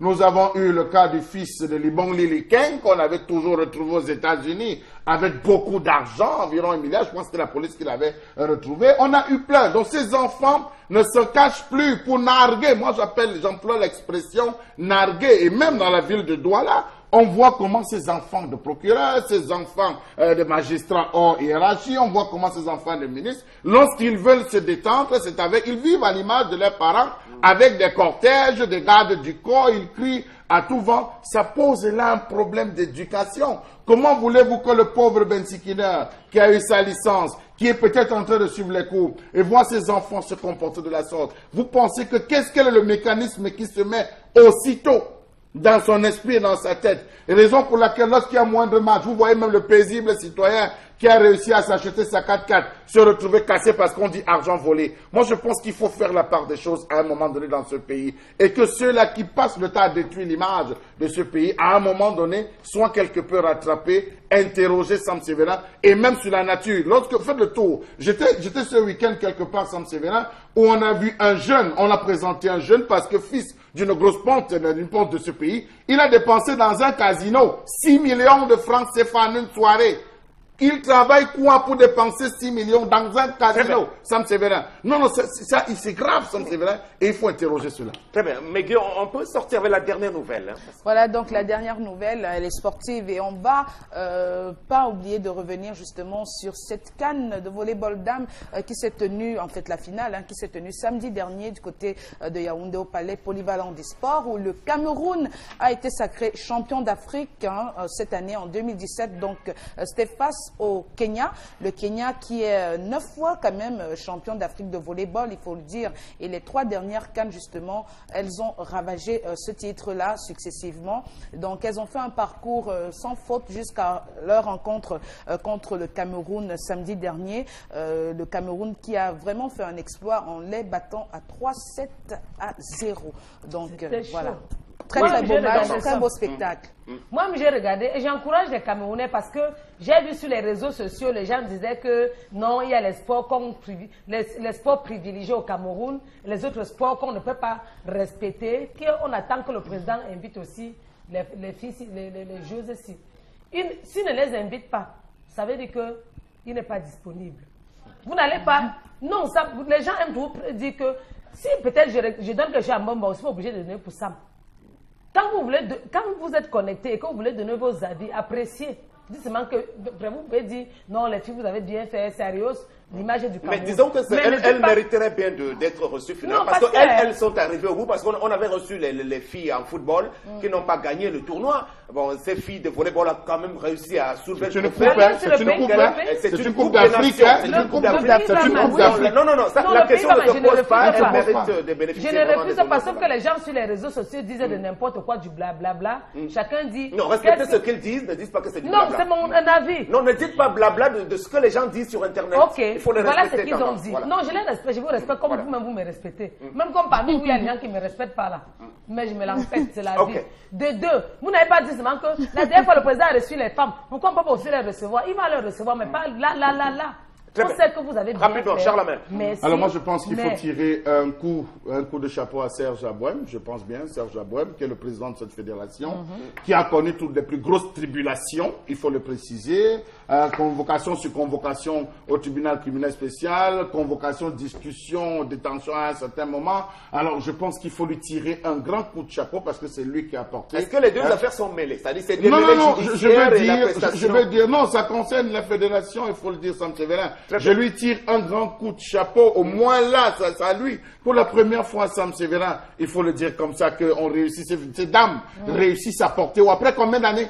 Et face à qui? Après combien d'années et face à qui, Sam Severin? Elles sortent de très loin, ces femmes, Sam Severin. Elles sortent de très loin. Je me rappelle de la plus belle époque où ces femmes faisaient le handball faisait les beaux jours au niveau de la seule presse, le Cameroun Tribune, avec ce magnifique trophée. Elles sortent de loin. Je pense qu'elles mériteraient avoir beaucoup d'honneur, vraiment trop plein d'honneur, sinon même que le Tour du Cameroun, pour présenter cela, parce que ces filles sortent de loin. Ça, c'est le premier point. Le deuxième point, je vais chuter. Je sais qu'il y aura des récupérations parce qu'on voit aussi toujours sur la même page, les mêmes pages des réseaux sociaux, le ministre de la Jeunesse, le ministre des Sports a collé, on monte en haut l'équipe féminine, on monte à côté les Lions indomptables qui ont eu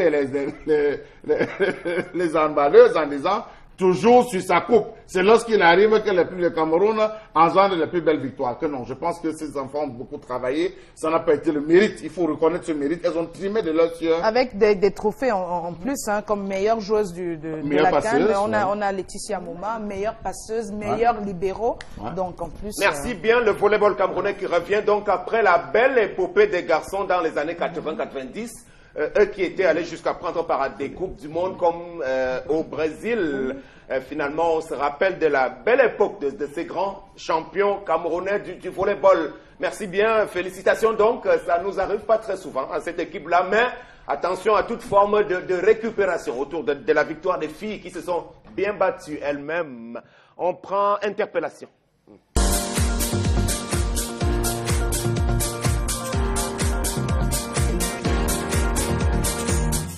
Bon, tout ce que je peux dire au gouvernement, c'est de laisser les jeunes se chercher, puisqu'il n'y a pas le travail qu'on peut travailler. On ne fait pas la moto parce que ça nous plaît.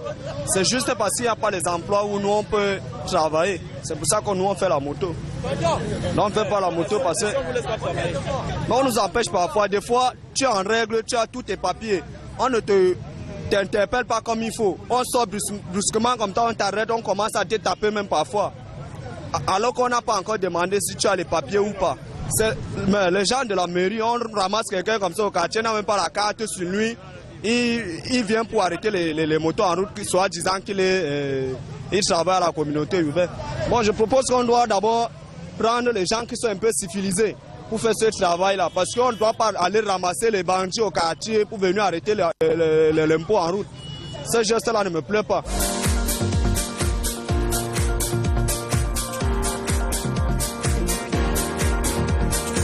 Oui, Bombok Bengan. Non, la nature a horreur du vide. Sam, il s'est trouvé qu'il y a un vide sur le plan du transport urbain. Et les motos sont nées, tout comme les cargos hier. Et le drame, c'est que lorsqu'une situation se crée, qu'on commence à apporter une législation. Nous n'avons pas prévu cela. C'est également parce que le chef de l'État, en signant avec la coopération chinoise, il a laissé tout entrer, tout pouvait entrer à tout moment. Voilà, on se trouve dans une situation désastreuse, pensant contenir les jeunes, mais là maintenant on est en train, j'allais dire, de les enfoncer davantage. Et les autorités administratives qui ont la charge de les encadrer avec les maires, ils n'arrivent pas à le faire, malheureusement. Sam, je croyais que j'étais la seule personne à voir comment les gars de la mairie se comportent. Moi, je ne sais pas. Ces gars-là, parmi ces gars-là, il y a les gars qui font comme des drogués. Parce que quand tu viens, tu as même tes papiers, ils ne prennent pas le temps de dire, monsieur, serrez là, présentez-vous. Ils font ça seulement, surtout avec le client derrière la moto. Et ce n'est pas bien. Ça, c'est un comportement à revoir. C'est un comportement à revoir. Je parle comme ça, nous sommes tous Camerounais, c'est le cœur du bandit qui bat. Quand tu vois ton frère, tu viens seulement comme si tu l'agressais. Il peut s'arrêter, il te dit, ouais, je n'ai pas les papiers. Mais mon frère, laisse. Je me bats, je suis en train de me battre, de voir comment est-ce que je vais faire pour cotiser un peu mon argent, pour aller être en règle. Pas que vous venez seulement agresser, envoyer la moto en fourrière, et dans la nuit, vous partez travailler avec. Je vais mettre fin à ça. On doit recruter les gars qui sont bien dans la tête, moralement et physiquement. Nous sommes allergiques aux gars, et c'est comme ça qu'on recrute tous les gars costauds. Quand ils viennent là, c'est comme s'ils venaient borser. Vous voulez bagarre avec qui? C'est la borse, c'est la bagarre. Il faut aller doucement. On va vous écouter. Voilà. Oui. Alors, qui c'est qui doit faire le contrôle en direction des motos-taxis?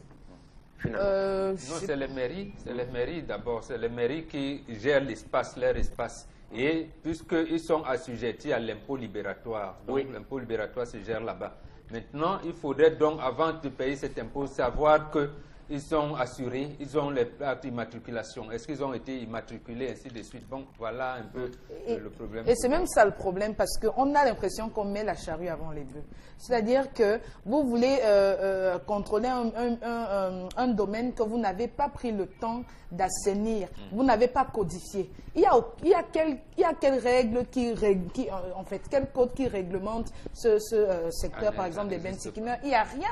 Ils n'ont pas de numéro d'immatriculation. Ils n'ont rien. Ils n'ont rien du tout. C'est-à-dire que je ne sais même pas si... Ils n'ont rien par rapport aux taximens, par exemple. C'est qu'on peut avoir une traçabilité. Il n'y a aucune traçabilité. Et maintenant, par rapport aux agents communaux, c'est ça? Aux agents communaux. Moi, j'ai un problème avec leur méthode. Je ne sais pas trop comment qu'ils doivent procéder, mais j'ai parfois vu des scènes assez insupportables où il y a quelqu'un qui est sur sa moto et les gars courent, ils se jettent sur le gars qui est en train de rouler. J'ai vu des gens tomber de leur moto, la moto en train de rouler, ils se jettent comme ça sur le gars, ils tirent par l'arrière et le gars tombe, il se fait très mal sur le goudron. Donc ça, moi je trouve pas que ce sont des méthodes très catholiques. Faites, je ne sais pas, procéder par une formation en bonne et due forme de comment les choses devraient se faire, de façon à ce que la personne qu'on interpelle ne se sente pas agressée. Parce qu'il y a une différence entre l'interpellation et l'agression. Parfois, ça ressemble à de l'agression et ça peut déboucher sur des pugilats. Le désordre, alors que le pays va mal. Oui, Charles. Alors, il y a deux volets qu'il faut prendre en guise de réponse. Le premier volet, c'est l'incivisme des bensikineurs.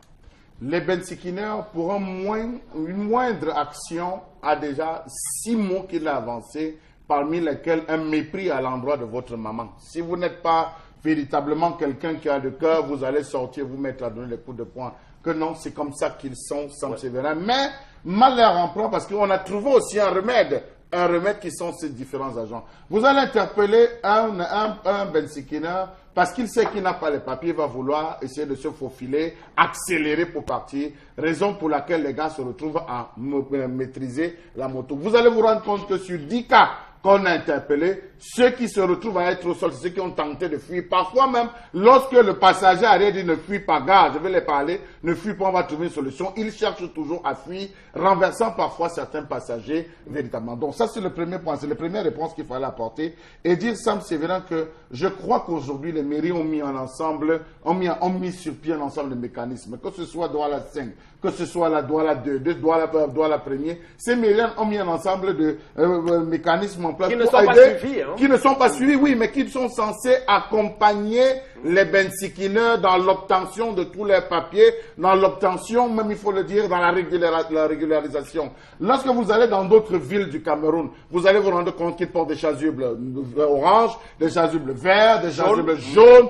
On a régulé le secteur. D'où vient-il que dans une ville comme Douala, on ne parvienne pas à réguler? Ça, c'est la question qu'il faut se poser. Vous avez les bensikineurs d'un jour, c'est-à-dire ceux qui, parce que c'est la galère, réussissent à attraper une moto, ils sortent. Vous avez les bensikineurs qui ne vivent que de cela. Et à côté de cela, j'accuserai aussi les syndicats de motos qui, eux aussi, ne font rien pour pouvoir aider les bensikineurs à être en règle. Et certains syndicats qui sont plutôt constitués en associations proches des cercles du pouvoir pour espérer obtenir quelques prébendes, puisque nous en connaissons sur la place. Bref, c'est un domaine, tendance, qui est totalement abandonné aujourd'hui. Le secteur des mototaxis, principalement à Douala, n'arrive jamais à être véritablement réglementé. Non, Sam, les syndicats des bensikines, ils ont posé un problème ici de l'insécurité.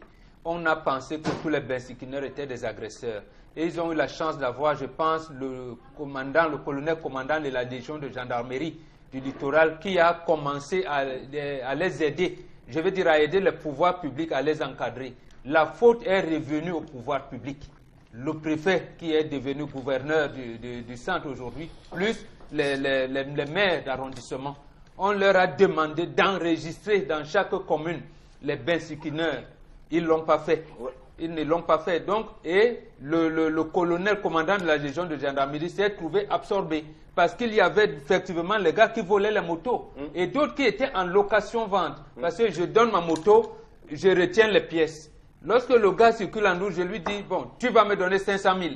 Le gars travaille pour me donner de l'argent. Il m'a donné les 500 000. Je ne lui redonne plus les pièces. et je me mets donc à rouler avec la moto. Ils ont posé ce problème pour que les autorités les aident à réguler. Les autorités n'ont pas réussi à le faire. Ok.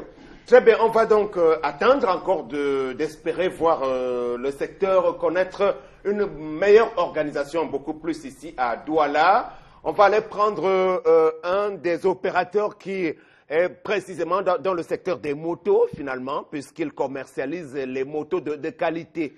C'est Grand Bazar avec les motos Lifan et tricycle Nanfan. Wonderful chez Grand Bazar. Grand Bazar lance l'opération Un citoyen, un tricycle Bazar de 3 roues ou 5 roues à partir de 999 900 francs CFA. Découvrez son moteur 200cc très puissant avec réducteur, sa faible consommation de carburant, sa carrosserie solide et spacieuse qui lui permet de supporter jusqu'à 2000 kg de charge et de transporter jusqu'à 126 casiers de bière en un seul tour. Ce n'est pas tout. Dès l'achat de votre tricycle Bazar, Grand Bazar vous offre de nombreux bonus gratuitement, avec en plus l'opportunité de participer à une grande tombola qui vous permettra de gagner instantanément plein de lots surprise ou un autre tricycle Bazar. Alors, ne ratez pas cette opportunité unique chez Grand Bazar. Le tricycle Bazar chez Grand Bazar, c'est une garantie de 6 mois ou 6000 km de parcours, la disponibilité des pièces de rechange d'origine à moindre coût et un service après-vente 24 heures sur 24 assuré par des techniciens chevronnés. La direction générale Grand Bazar est située à Douala, feu rouge Bessengue. Contact commercial 243 17 63 10. Avec les tricycles Bazar chez Grand Bazar, vous ne reviendrez plus chez nous par hasard. Voilà, alors pourquoi choisir le tricycle Bazar et Lifan? La question, je vous la pose à nouveau à vous, monsieur Tambo, qui est chargé de la communication de Grand Bazar. Bienvenue, bonjour.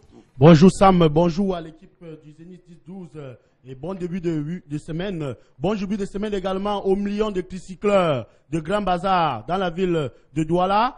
Grand Bazar revient ce matin vous informer qu'en moins d'1 million, vous pouvez avoir un tricycle Bazar ou Lifan chez Grand Bazar au lieu du feu rouge Bessengue. Bonjour à tout le monde.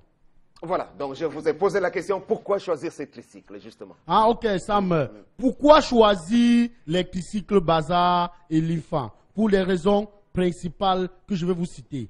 Un moteur 200cc, très puissant, avec réducteur, qui permet le tricycle d'avoir une double force avec son double cylindre automatique, la faible consommation en carburant en seulement 4 litres en 100 km, le gros pont avec booster qui permet au tricycle de supporter les charges lourdes jusqu'à 2000 kg, soit 40 sacs de ciment, la carrosserie spacieuse qui peut contenir jusqu'à 126 casiers de bière et la disponibilité des pièces de rechange avec un service après-vente de qualité et prestige, Sam Séverin. Voilà, vous poursuivez avec les avantages du tricycle. En plus des raisons qui vous permettent de choisir le tricycle Bazar et Lifan, vous recevez de nombreux bonus lors de l'achat de vos tricycles, tels que le gros casque de sécurité, un lecteur MP3 laser plus une carte mémoire de 16 Go, un manteau, 2 places, un cric et une manivelle, surtout une roue de secours avec crampon tracteur, un choisible lumineux qui vous signale dans la nuit quand vous êtes même dans l'obscurité. La nouvelle gamme de tricycles Bazar, Sam, il faut le rappeler, est dite moderne et Android, possède des innovations. On a 3 places assises, les phares laser qui illuminent à plus de 200 mètres, je vous ai dit, 200 mètres de distance quand vous voyez dans la nuit, c'est plus que les phares d'un camion. Les 20 lames de ressort d'un côté de 10 centimes chacun et les 4 amortisseurs situés en dessous de la carrosserie pour pallier également au problème du chauffage. Nous avons doté les tricycles Bazar et Lifan soit d'un radiateur, soit d'un ventilateur, selon votre choix. Ces radiateurs et ventilateurs permettent le refroidissement automatique du moteur et assurent sa longévité. Alors, vous avez également la tombola au-dessus de tout ça qui vous permet de repartir avec 2 tricycles en achetant un seul. Vous participez à la tombola. Vous pouvez soit gagner en dehors du tricycle un parasol. Vous pouvez soit gagner une tente Lifan, vous pouvez soit gagner une pare-brise moto, vous pouvez également gagner même les moteurs, l'INFAN, en faisant à la tombola. Chers consommateurs des tricycles Bazar, nous vous annonçons ici que le stock est en train de s'épuiser. Le stock avec les carrosseries profondes sont en train de s'épuiser. Courez rapidement chez Grand Bazar parce que l'occasion unique qu'on vous donne maintenant, vous n'aurez plus jamais dans votre vie. Nous avons commandé ce tricycle exceptionnellement parce que vous avez demandé à moins d'1 million. Vous avez les tricycles chez Grand Bazar et ça se bouscule le Sam. Merci bien pour cette autre présentation. Donc, je rappelle qu'il y a également les motos de la même marque qui sont toujours commercialisées chez vous. Et à très bientôt.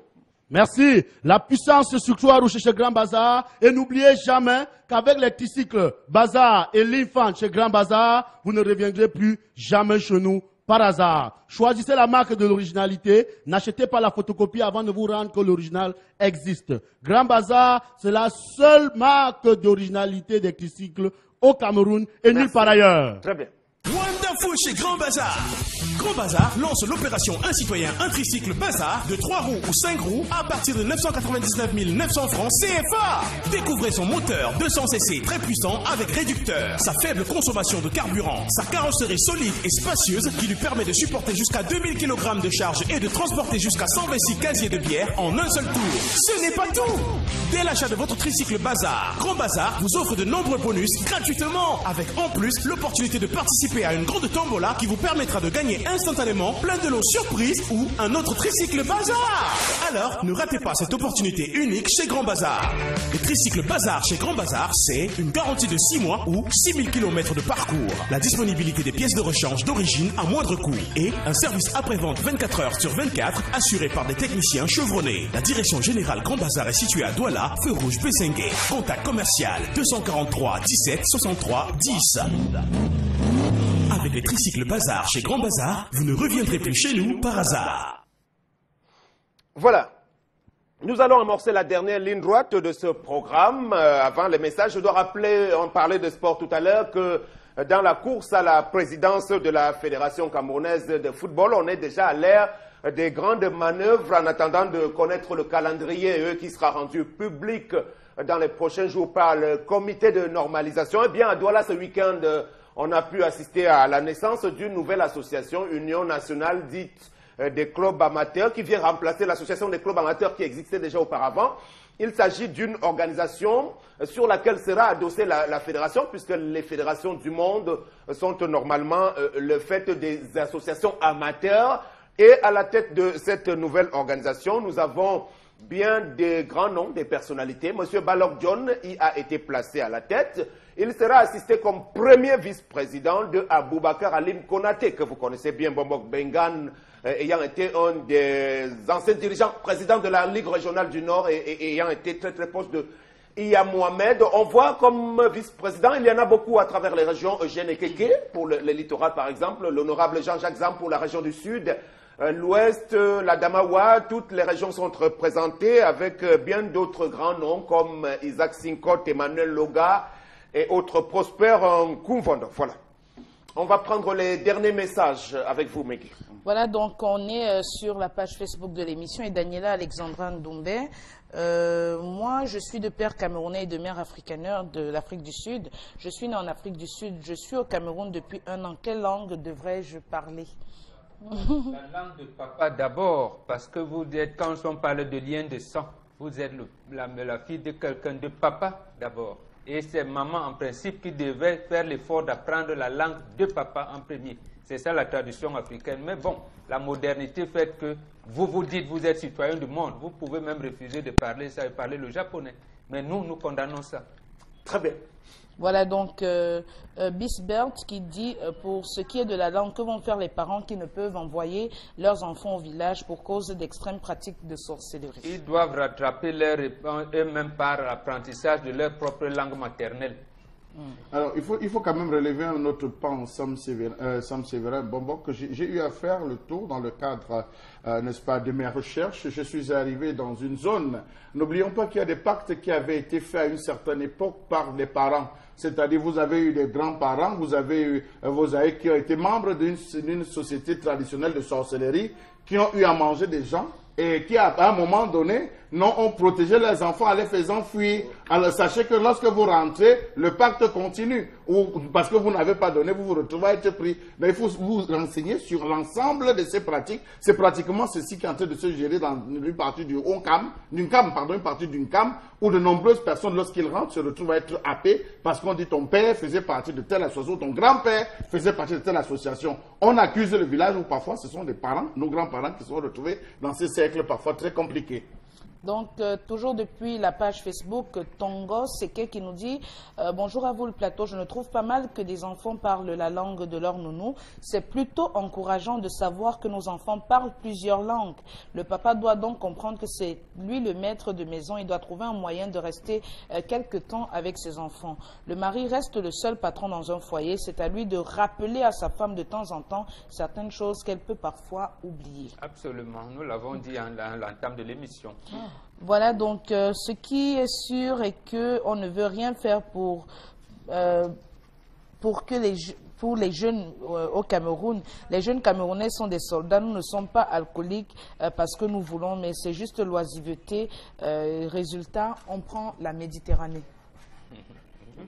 Par rapport à l'histoire du jour, peut-être le désespoir des jeunes Camerounais. Donc voilà, cet autre message. Une question s'il vous plaît. Existe-t-il une loi à l'Assemblée nationale qui crée la police communale? Oui, tout à fait. Voilà. Chaque mairie peut avoir une police municipale. Je pense que cette loi date depuis 1977. Mais quels sont les vrais pouvoirs de cette police municipale aujourd'hui? Par exemple, on prend une mairie comme Douala 3e. Est-ce que les policiers municipaux ont la latitude d'arriver à réguler les contrôles jusqu'au niveau lieu dit du carrefour de Koti, par exemple? Non, les grands axes reviennent à la police normale, la police de sécurité publique. Non, ils régulent les marchés et les routes secondaires. Et un peu également peuvent intervenir dans les désordres à l'intérieur des quartiers et des villages.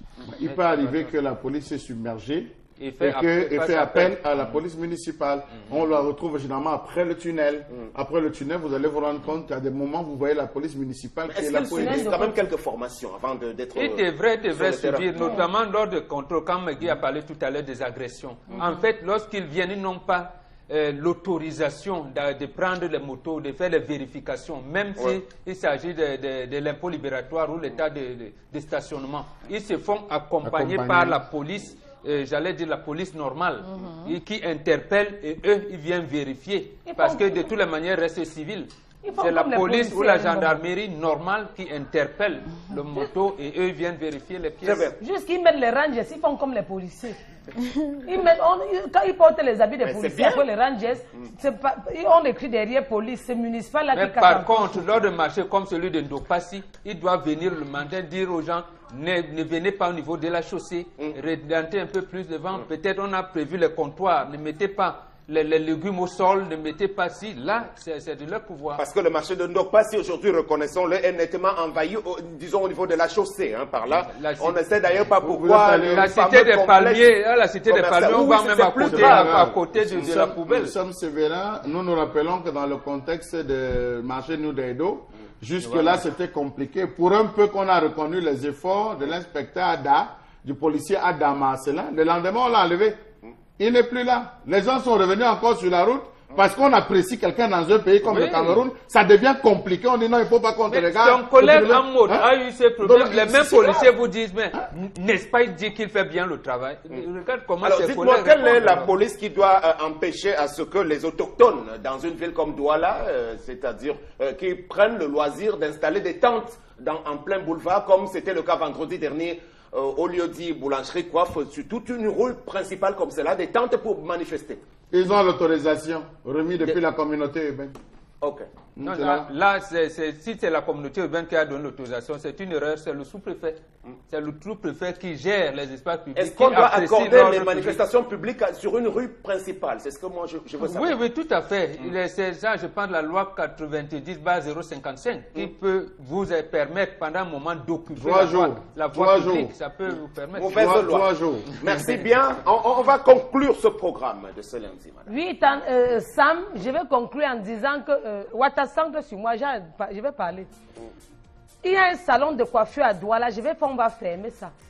Si je veux connaître la vie des stars, La vie des hommes des médias, la vie des couples, passer dans le salon là, et ce n'est pas bien. Quand les gens viennent se coiffer, ils doivent se coiffer et rentrer. Pas qu'ils vont prendre les noms des gens, prononcer le nom des gens n'importe comment. Vous avez prononcé le nom de ma copine là-bas. Et le jour que je vais encore entendre le nom de quelqu'un des médias, je fais en ferme. Okay. On a droit au bonheur. Merci bien.